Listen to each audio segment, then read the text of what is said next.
Resonance, the study spot. പ്രിയപ്പെട്ട തുല്യത പഠിതാക്കളെ, welcome to resonance the study spot. എല്ലാവരും എവിടെ ഫിസിക്സിൻ്റെ ക്ലാസ് എന്നുള്ളൊരു എൻക്വയറിയിലായിരുന്നു. ബാക്കി എല്ലാ ക്ലാസ്സുകളും കിട്ടുന്നുണ്ട്, പക്ഷെ ഫിസിക്സിൻ്റെ ക്ലാസ് കിട്ടുന്നില്ല എന്ന് പറയുന്ന ഒരുപാട് കമൻറ്റുകൾ വന്നു. അപ്പോഴാണ് അതിൽ എന്തെങ്കിലും ഒന്ന് ഗംഭീരമായിട്ട് ചെയ്യാം, ചെറുതായിട്ട് ഒതുക്കണ്ട എന്നുള്ളൊരു കാര്യത്തിലേക്ക് എത്തിയത്. ഇന്ന് നമ്മൾ ഡിസ്കസ് ചെയ്യുന്നത് ഫിസിക്സിൻ്റെ ഒരു ഒറ്റ മൂല്യമാണ്. ഇത് മാത്രം മതി ഫിസിക്സ് പാസ്സാൻ വേണ്ടി, ഇത്ര മാത്രം മതി. ഇപ്പോൾ സത്യത്തിൽ എൻ്റെ ഒരു അനുഭവം പറയുന്ന സമയത്ത് ഞാൻ ആദ്യമായിട്ട് എൻ്റെ ഒരു പേഴ്സണൽ ചാനലിൽ ഒരു 3 വർഷങ്ങൾക്ക് മുമ്പ് ഒരു ഫിസിക്സിൻ്റെ ക്ലാസ് തുല്യതാ പഠിതാക്കൾക്ക് വേണ്ടി അപ്ലോഡ് ചെയ്തത്. അതാണ് ശരിക്കും എൻ്റെ തുല്യതാ പഠിതാക്കൾക്ക് വേണ്ടിയിട്ട് ഒരു യൂട്യൂബിലേക്കുള്ള ക്ലാസ്സുകൾ ചെയ്യാൻ വേണ്ടിയിട്ട് എന്നെ പ്രേരിപ്പിച്ചു. അത് ഏതാണ്ട് ഒരു 25,000-ഓളം ആളുകൾ കാണുകയും ഒരുപാട് റെസ്പോൺസും കിട്ടി. അപ്പോൾ അതിൻ്റെ ഒരു അപ്ഡേറ്റഡ് വേർഷനാണ് ആക്ച്വലി ഇന്ന് നമ്മുടെ റെസൊണൻസ് സ്റ്റഡി സ്പോട്ടിലൂടെ ഫിസിക്സിൻ്റെ ഒരു ഒറ്റ മൂല്യം ഡിസ്കസ് ചെയ്യാൻ വേണ്ടി പോകുന്നത്. ഓക്കെ, മുഴുവൻ മാർക്കും നേടാൻ ഇത്രയും മതി. ഓക്കെ, അതാണ്, ഇതിൽ കുറഞ്ഞൊന്നും ഓഫർ ചെയ്യുന്നില്ല. മുഴുവൻ മാർക്ക് നേടാൻ ഇത്രയും കണ്ടന്റ് മതി. പൊതുവേ നമ്മുടെ വീഡിയോസ് എല്ലാം ഒരു 25 മിനിറ്റിൻ്റെ ഉള്ളിലൊക്കെ ഒതുക്കാൻ വേണ്ടി സാധിക്കാറുണ്ടെങ്കിൽ ഇതെന്തായാലും അങ്ങനെ പറ്റില്ല. ആദ്യം നിങ്ങളോട് തുടക്കത്തിലേ പറയാലോ, ഇതൊരു വലിയ വീഡിയോ ആണ്. അപ്പോൾ ഒരു ഒറ്റ ഇരുപ്പിനെ നിങ്ങൾ പൂർണ്ണമായും കണ്ടു തീർക്കേണ്ട. പക്ഷേ ഈ വീഡിയോ മുഴുവനായി നിങ്ങൾ കണ്ടു തീർക്കുകയും നിങ്ങൾ പഠിക്കുകയും ചെയ്താൽ ഫിസിക്സിന് പുറമേ നിന്ന് ഒരു റെഫറൻസ് പോലും ഇല്ലാതെ നിങ്ങൾക്ക് പാസ്സാവുന്നതല്ല, 100% മാർക്ക് 30-ൽ നടക്കുന്ന പരീക്ഷയ്ക്ക് 20 മാർക്കിന് മുകളിൽ എന്തായാലും 20 മാർക്കിന് മുകളിൽ എന്തായാലും വാങ്ങാൻ സാധിക്കുമെന്ന് ഞാൻ ഉറപ്പ് തരാം. 8 പാഠങ്ങളിലെയും ഇമ്പോർട്ടൻ്റ് ആയിട്ട് പഠിച്ചിരിക്കേണ്ട എല്ലാ കണ്ടന്റുകളും ചേർത്താണ് ഇതിലേക്ക് എന്ത് ചെയ്തിട്ടുള്ള വീഡിയോ പ്രിപ്പയർ ചെയ്ത് വെച്ചിട്ട്. സോ റെസൊണൻസ് സ്റ്റഡി സ്പോട്ടിൻ്റെ ഫിസിക്സ് ക്ലാസ്സിലേക്ക് എല്ലാവർക്കും സ്വാഗതം. ഏറ്റവും ആദ്യം നമ്മൾ ഡിസ്കസ് ചെയ്യുന്നത് 1ാമത്തെ പാഠഭാഗമാണ്. അധ്യായം 1, പ്രകാശപാതയിലൂടെ. ഏറെ ബുദ്ധിമുട്ടിക്കുന്ന ഒരു പാഠമാണ് ഇയാൾ. കാരണം മിക്ക ആളുകളും എനിക്ക് തോന്നുന്നു ഈ പാഠഭാഗത്തിൽ കോൺസെൻട്രേറ്റ് ചെയ്യാൻ സാധ്യത ഉള്ളത് പാഠഭാഗത്തിൻ്റെ തുടക്കത്തിലെ ലെൻസിൻ്റെ എവിടെയാണ് ഒരു ഇമേജ് രൂപപ്പെടുന്നത്, ലെൻസിലൂടെ കടന്നു പോകുന്ന ചിത്രം രൂപപ്പെടുന്നത് എന്നുള്ള ഡയഗ്രാം പഠിക്കുന്നതിന് വേണ്ടിയിട്ടാണ്. ഡയഗ്രാം ഒരിക്കലും ഞാൻ നിങ്ങളുടെ അടുത്ത് പഠിക്കണ്ട എന്ന് ഞാൻ പറയില്ല, ഒരിക്കലും അത് പഠിക്കണ്ട എന്ന് ഞാൻ പറയില്ല.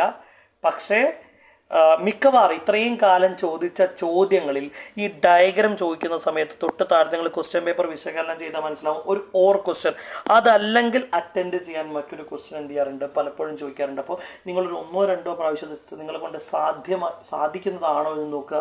അതിനുവേണ്ടി തല പുകഞ്ഞിരിക്കേണ്ട ആവശ്യകത ഇല്ല എന്ന് പറയുന്നു. ഓക്കെ, അതല്ലാതെ ആ പാഠഭാഗത്തിലെ മറ്റ് ഇമ്പോർട്ടൻ്റ് ആയിട്ടുള്ള കോൺസെപ്റ്റുകൾ എന്തൊക്കെയാണെന്ന് നമുക്ക് നോക്കി നോക്കാം. ഏറ്റവും ആദ്യം നമുക്ക് ഗോളീയ ദർപ്പണങ്ങളെക്കുറിച്ച് എല്ലാ പരീക്ഷയ്ക്കും ഇയാളെക്കുറിച്ച് ക്വസ്റ്റ്യൻസ് ഉണ്ടാവാറുണ്ട്. എൻ്റെ ഓർമ്മ ശരിയാണെങ്കിൽ കഴിഞ്ഞ മോഡൽ എക്സാമിനും ഇയാളെക്കുറിച്ച് ചോദ്യം ഉണ്ടായിരുന്നു, കഴിഞ്ഞ പബ്ലിക് എക്സാമിനും ഇയാളെക്കുറിച്ച് ചോദ്യം ഉണ്ടായിരുന്നു. ഗോളീയ ദർപ്പണങ്ങൾ 2 തരത്തിലാണ് ഗോളീയ ദർപ്പണങ്ങൾ ഉള്ളത്. ഒന്ന് കോൺകേവും ഒന്ന് കോൺവെക്സും. ഇതിനെക്കുറിച്ച് കൃത്യമായ ധാരണ നമുക്ക് വേണം. ഒന്ന് കോൺകേവ് ആണ്, മറ്റൊന്ന് കോൺവെക്സ് ആണ്.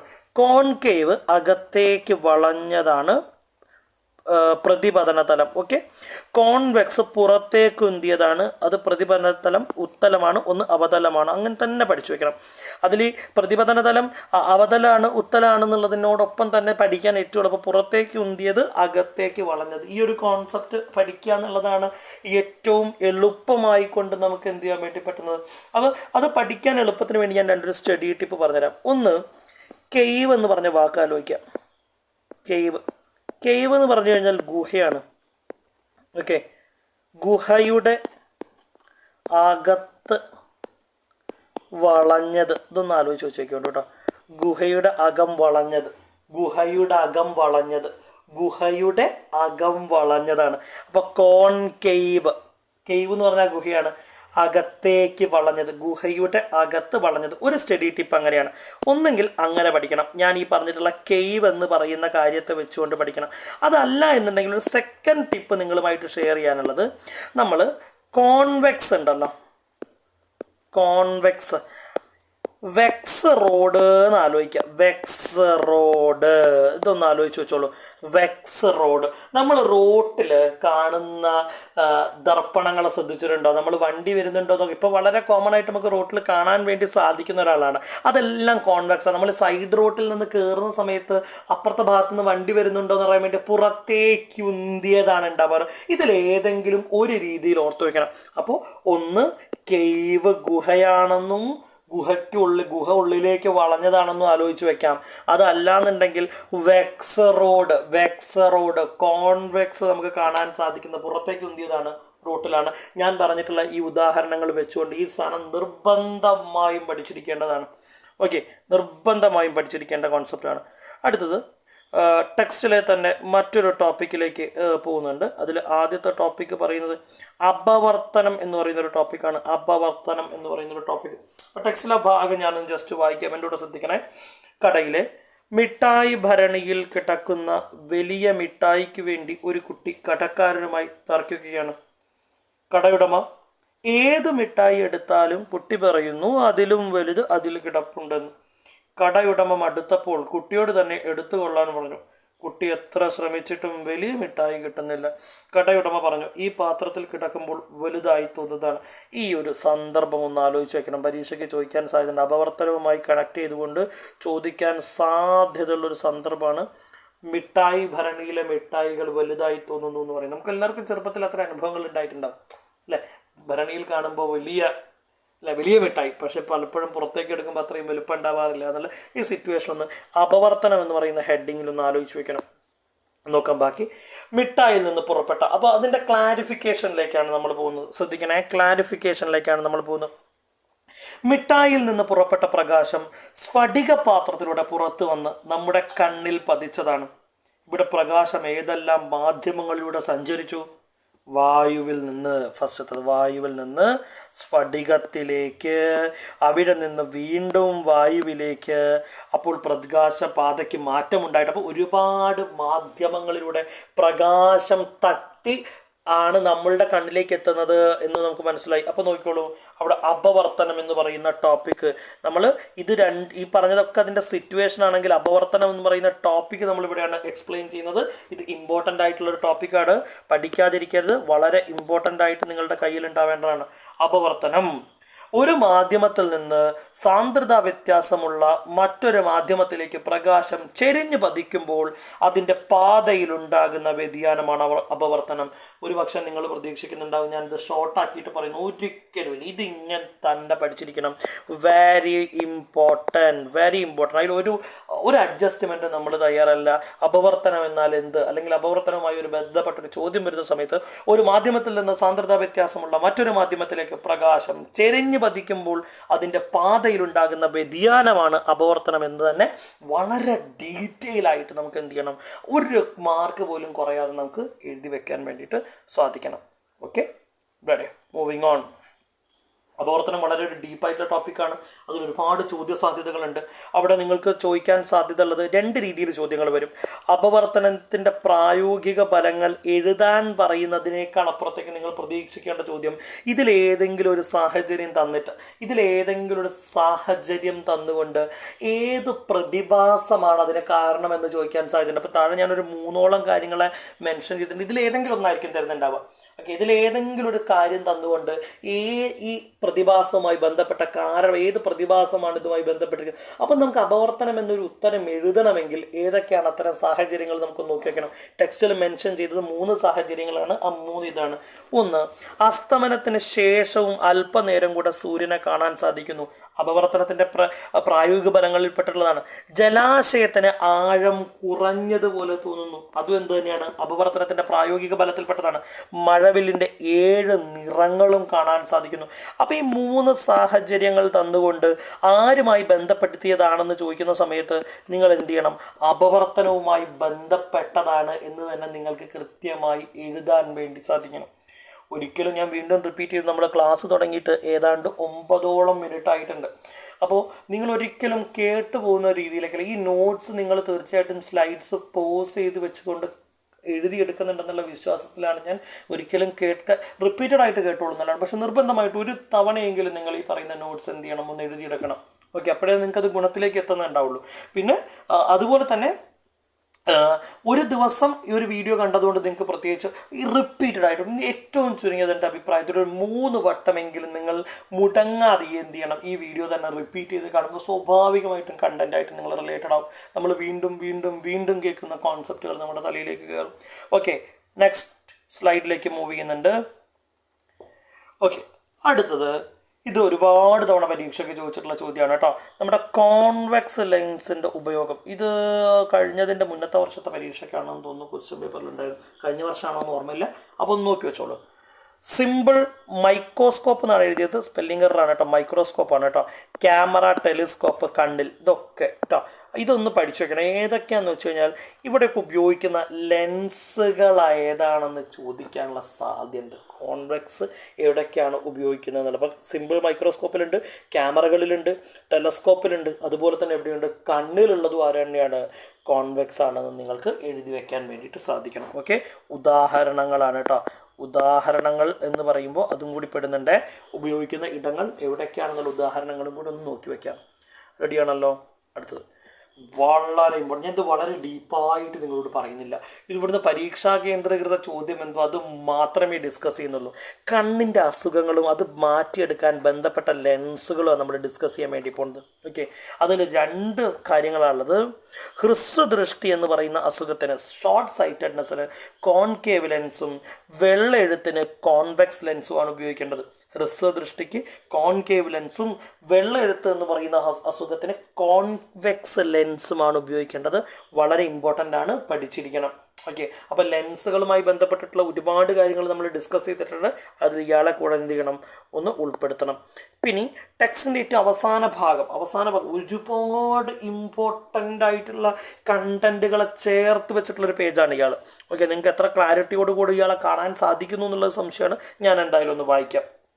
ഓക്കെ, 7 വർണ്ണങ്ങളിൽ നീല, പച്ച, ചുവപ്പ് വർണ്ണങ്ങൾ മാത്രം സംയോജിപ്പിച്ച് നോക്കിയാലും വെളുപ്പ് നിറം ലഭിക്കും. ചുവപ്പ് എന്നാൽ ഈ വർണ്ണങ്ങൾ, അതിന് ബാക്കിയാണ് പറയുന്നത്, എന്നാൽ ഈ വർണ്ണങ്ങൾ മറ്റൊന്നും ഉപയോഗിച്ച് നിർമ്മിക്കാൻ സാധ്യമല്ല. അതിനാൽ ഈ വർണ്ണങ്ങളെ പ്രാഥമിക വർണ്ണങ്ങൾ എന്ന് പറയും. അവിടുത്തെ ഫസ്റ്റ് ക്വസ്റ്റ്യൻ അയാളാട്ടോ. ഫസ്റ്റ് ക്വസ്റ്റ്യൻ നിങ്ങളോട് ചോദിക്കാൻ സാധ്യതയുള്ള നിങ്ങളാണ്. എന്താണ് പ്രാഥമിക വർണ്ണങ്ങൾ? പ്രാഥമിക വർണ്ണങ്ങൾ എന്താണെന്നുള്ളതായിരിക്കും ആദ്യത്തെ ക്വസ്റ്റ്യൻ നിങ്ങളോട് പ്രതീക്ഷിക്കേണ്ടത്. അപ്പോൾ നിങ്ങൾ എന്തെഴുതണം? പ്രാഥമിക വർണ്ണങ്ങൾ ഏതൊക്കെയാണ്? പച്ചയും ചുവപ്പും നീലയുമാണ് പ്രാഥമിക വർണ്ണങ്ങൾ. എന്തുകൊണ്ടാണ്? അപ്പോൾ അത് മറക്കരുത് കേട്ടോ, എഴുതി വെക്കണം. പച്ച, ചുവപ്പ്, നീല ഇവരാണ് പ്രാഥമിക വർണ്ണങ്ങളായിട്ട് പറയുന്നത്. എന്തുകൊണ്ടാണ് എഴുതാം. ഈ 3 കളറുകൾ, ഈ 3 വർണ്ണങ്ങൾ ഉപയോഗിക്കാൻ അല്ലെങ്കിൽ മറ്റ് വർണ്ണങ്ങൾ ഉപയോഗിച്ചുകൊണ്ട് ഈ 3 വർണ്ണങ്ങളെ നിർമ്മിക്കാൻ വേണ്ടി സാധിക്കാത്തതിനാലാണ് ഇവയെ നമ്മൾ വിളിക്കുന്നത്? പ്രാഥമിക വർണ്ണങ്ങൾ എന്ന് വിളിക്കുന്നത്. ഓക്കെ, അത് കഴിഞ്ഞിട്ട് നിങ്ങൾക്ക് അവിടെ വീണ്ടും ഒരു ചോദ്യത്തിനുള്ള സാധ്യത. 2ാമത്തെ ചോദ്യം നോട്ട് ചെയ്ത് വെക്കണം. ദ്വിതീയ വർണ്ണങ്ങൾ എന്നാൽ എന്താണെന്ന് ചോദിക്കാം. അപ്പോൾ ഈ ദ്വിതീയ വർണ്ണങ്ങൾ നമ്മൾ പറയുന്ന സമയത്ത് എന്താ പറയുക, പ്രാഥമിക വർണ്ണങ്ങളിൽ ചേർത്തുണ്ടാക്കുന്ന, അതാണ് കേട്ടോ കറക്റ്റ് സെൻറ്റൻസ് കേട്ടോ. പ്രാഥമിക വർണ്ണങ്ങൾ ചേർത്തുണ്ടാക്കുന്ന വർണ്ണങ്ങളെ ദ്വിതീയ വർണ്ണങ്ങൾ. അപ്പോൾ 2 ചോദ്യം. അപ്പോൾ എന്താണ് പ്രാഥമിക വർണ്ണങ്ങൾ? ഈ പച്ചയും ചുവപ്പും നീലയുമാണ്. പച്ചയും ചുവപ്പും നീലയും. അപ്പം മറന്നു പോരുത് കേട്ടോ, അതുകൂടി ഒരു പോയിന്റാണ്. പ്രാഥമിക വർണ്ണങ്ങൾ ഏതൊക്കെയാണെന്ന് ചോദിച്ചാൽ പച്ചയും നീലയും ചുവപ്പും. നിങ്ങൾക്കൊരു 4 നിറങ്ങൾ തന്നായിരുന്നു തിരഞ്ഞെടുത്ത് എന്താ പറയുക, ഇതിൽ കൂട്ടത്തിൽ പെടാത്ത ഒരാളെ തിരഞ്ഞെടുക്കാനൊക്കെ വേണ്ടി നിങ്ങളോട് പറയുകയാണെങ്കിൽ നിങ്ങൾക്ക് അതിൽ നിന്ന് എടുക്കണമെങ്കിൽ പ്രാഥമിക വർണ്ണങ്ങളെക്കുറിച്ച് കൃത്യമായ ധാരണ നമുക്ക് ആവശ്യമുണ്ട്. അപ്പോൾ മറ്റ് വർണ്ണങ്ങൾ കൊണ്ട് നിർമ്മിക്കാൻ സാധിക്കാത്തവ, അതുകൊണ്ടാണ് ഇവയെ എന്തെന്ന് വിളിക്കുന്നത്? പ്രാഥമിക വർണ്ണം. ദ്വിതീയ വർണ്ണങ്ങൾ എന്ന് പറയുന്ന ആരാണ്? പ്രാഥമിക വർണ്ണങ്ങൾ ചേർത്ത് നിർമ്മിക്കുന്ന വർണ്ണങ്ങളെ ദ്വിതീയ വർണ്ണങ്ങൾ എന്ന് വിളിക്കുന്നുണ്ട്.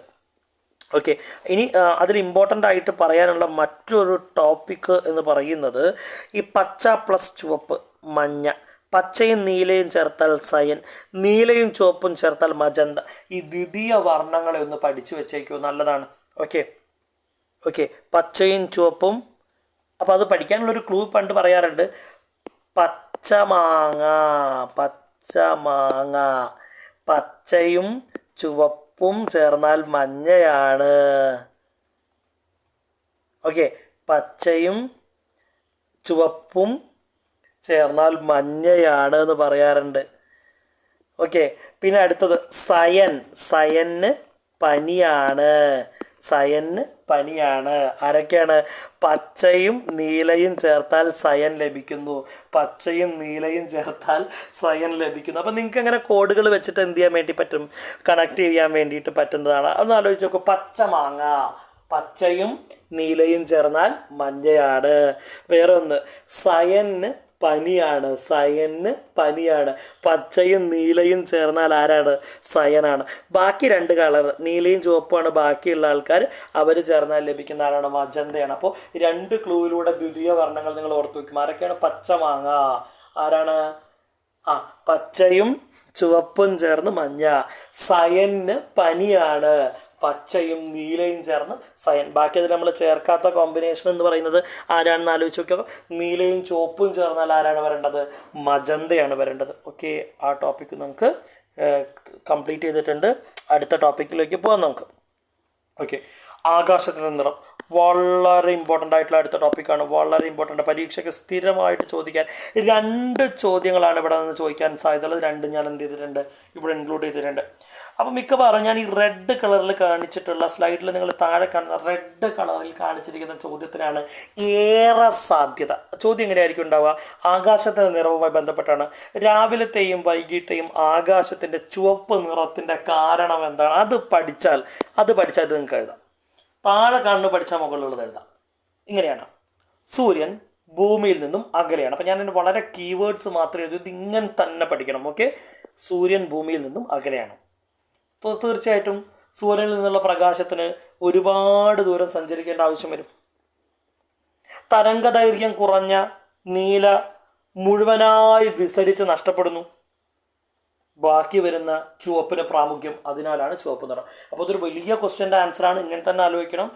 രാവിലത്തെയും വൈകുന്നേരത്തെയും ചുവപ്പ് നിറത്തിൻ്റെ കാരണം എന്താണെന്ന് നിങ്ങളോട് ചോദിക്കുന്നത്. ആകാശത്തിൻ്റെ ചുവപ്പ് നിറത്തിൻ്റെ കാരണം എന്താ ചോദിക്കുമ്പോൾ സൂര്യൻ ഭൂമിയിൽ നിന്ന് അകലെയാണ്, പ്രകാശത്തിന് കുറേ ദൂരം സഞ്ചരിക്കേണ്ടതായിട്ട് വരുന്നു, തരംഗദൈർഘ്യം കുറഞ്ഞ നീല വിസരിച്ച് നഷ്ടപ്പെടുന്നു, ബാക്കി വരുന്ന ചുവപ്പിനാണ് പ്രാമുഖ്യം.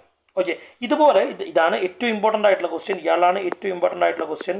ഇയാളുടെ അതേ സ്ഥലത്ത് വരുന്ന രണ്ടാമത്തെ ചോദ്യമാണ് തൊട്ട് മുകളിൽ വരുന്നത്. അവിടെയും ചോദിച്ചേക്കാനൊരു സാധ്യത ഉണ്ട്. ഉച്ച സമയത്തെ നീല നിറത്തിനുള്ള കാരണം എന്താണെന്ന് ചോദിക്കാം. സൂര്യൻ ഭൂമിക്ക് അടുത്താണ്, പ്രകാശത്തിന് കുറച്ച് സഞ്ചരിച്ചാൽ മതി, തരംഗദൈർഘ്യം കുറഞ്ഞ നീല നിറം ലഭിക്കുന്നു. അത്രയേ ഉള്ളൂ. സിമ്പിൾ ആൻസറാണ്. അപ്പോൾ കൂടുതൽ ബുദ്ധിമുട്ടിക്കുന്ന ആൻസറായ രണ്ടാം ഭാഗത്തിനാണ് ഞാൻ പരീക്ഷയ്ക്ക് ചോദിച്ച് കാണാൻ ഏറെ എന്ത് ചെയ്യുന്നത് സാധ്യത കാണുന്നത്. ഓക്കെ, റെഡിയല്ലേ? ഇത്രയും പഠിച്ചാൽ മതി ഫസ്റ്റ് ചാപ്റ്ററിൽ. ഇത്രയേ പഠിക്കേണ്ടുള്ളൂ ഫസ്റ്റ് ചാപ്റ്ററിന്. ഇത്രയും പറഞ്ഞത് സെറ്റാണെന്ന് വിചാരിക്കുന്നത്. ഏതാണ്ട് ഒരു 10-17 മിനിറ്റ് കൊണ്ട് ഒരു ചാപ്റ്റർ നമ്മൾ എന്ത് ചെയ്തിട്ടുണ്ട്? തീർത്തിട്ടുണ്ട്. Moving on to the second chapter, ശബ്ദവും കേൾവിയും. Moving on to our second chapter, ശബ്ദവും കേൾവിയും. ഇത് കുറച്ചുകൂടി എളുപ്പമാട്ടോ. പെട്ടെന്ന് നമുക്ക് റിലേറ്റ് ചെയ്യാൻ പറ്റും. നമുക്ക് പരിചയമുള്ള ഒരുപാട് കാര്യങ്ങൾ നമുക്ക് എന്ത് ചെയ്യാൻ വേണ്ടി പറ്റും. ഇത് ഫസ്റ്റത്തെ ഏറ്റവും ഇമ്പോർട്ടൻ്റ് ആയിട്ടുള്ള ടോപ്പിക്ക്, വെരി ഇമ്പോർട്ടൻറ്റ്, സംഗീതോപകരണങ്ങളും അവയിൽ കമ്പനം ചെയ്യുന്ന ഭാഗങ്ങളും. സംഗീതോപകരണങ്ങളും അവയിൽ കമ്പനം ചെയ്യുന്ന ഭാഗങ്ങളും. ഒരു പക്ഷേ കമ്പനം ചെയ്യുന്ന ഭാഗങ്ങൾ ഏത് എന്ന് എടുത്തു ചോദിക്കാം. അതല്ലെങ്കിൽ കൂട്ടത്തിൽപ്പെടാത്ത ആളെ എടുത്ത് എഴുതാൻ വേണ്ടി പറയാൻ സാധ്യതയുണ്ട്. അല്ലെങ്കിൽ ചേരുംപടി ചേർക്കുക, മാച്ച് ദ ഫോളോയിങ് എന്ന് പറയുന്ന ഒരു ചോദ്യത്തിന് എന്തുണ്ട്? വളരെയധികം ഈ പറഞ്ഞ സെഷനിൽ നിന്ന് സാധ്യതയുണ്ട്. ഏറ്റവും ആദ്യത്തെ ഗിറ്റാറാണ് പറയുന്നത്. നിങ്ങൾക്ക് അതിപ്പോൾ പിന്നെ ഊഹിച്ച് എഴുതാവുന്നതല്ലേ ഉള്ളൂ. ഗിറ്റാറിലെ കമ്പിയാണ് കമ്പനം ചെയ്യുന്നത്. മദ്ദളത്തിൽ തുകൽ കമ്പനി, നമ്മൾ കൊളോക്കിയലി പറയുന്ന വാക്ക് തോല് എന്ന് പറയുന്ന വാക്ക്, അത് തന്നെയാണ് കേട്ടോ തുകൽ. ഓക്കെ, തുകൽ കമ്പനം ചെയ്യുന്നു. വയലിനിൽ കമ്പി കമ്പനം ചെയ്യുന്നു. നാദസ്വരത്തിൽ റീഡാണ് കേട്ടോ. ഓലപ്പിപ്പി റീഡാണ്. അതൊന്ന് ആ വാക്കൊന്ന് ശ്രദ്ധിച്ചു വെക്കണം. അതാണ് പലപ്പോഴും നമുക്ക് കൺഫ്യൂഷൻ വരുന്ന റീഡാണ്.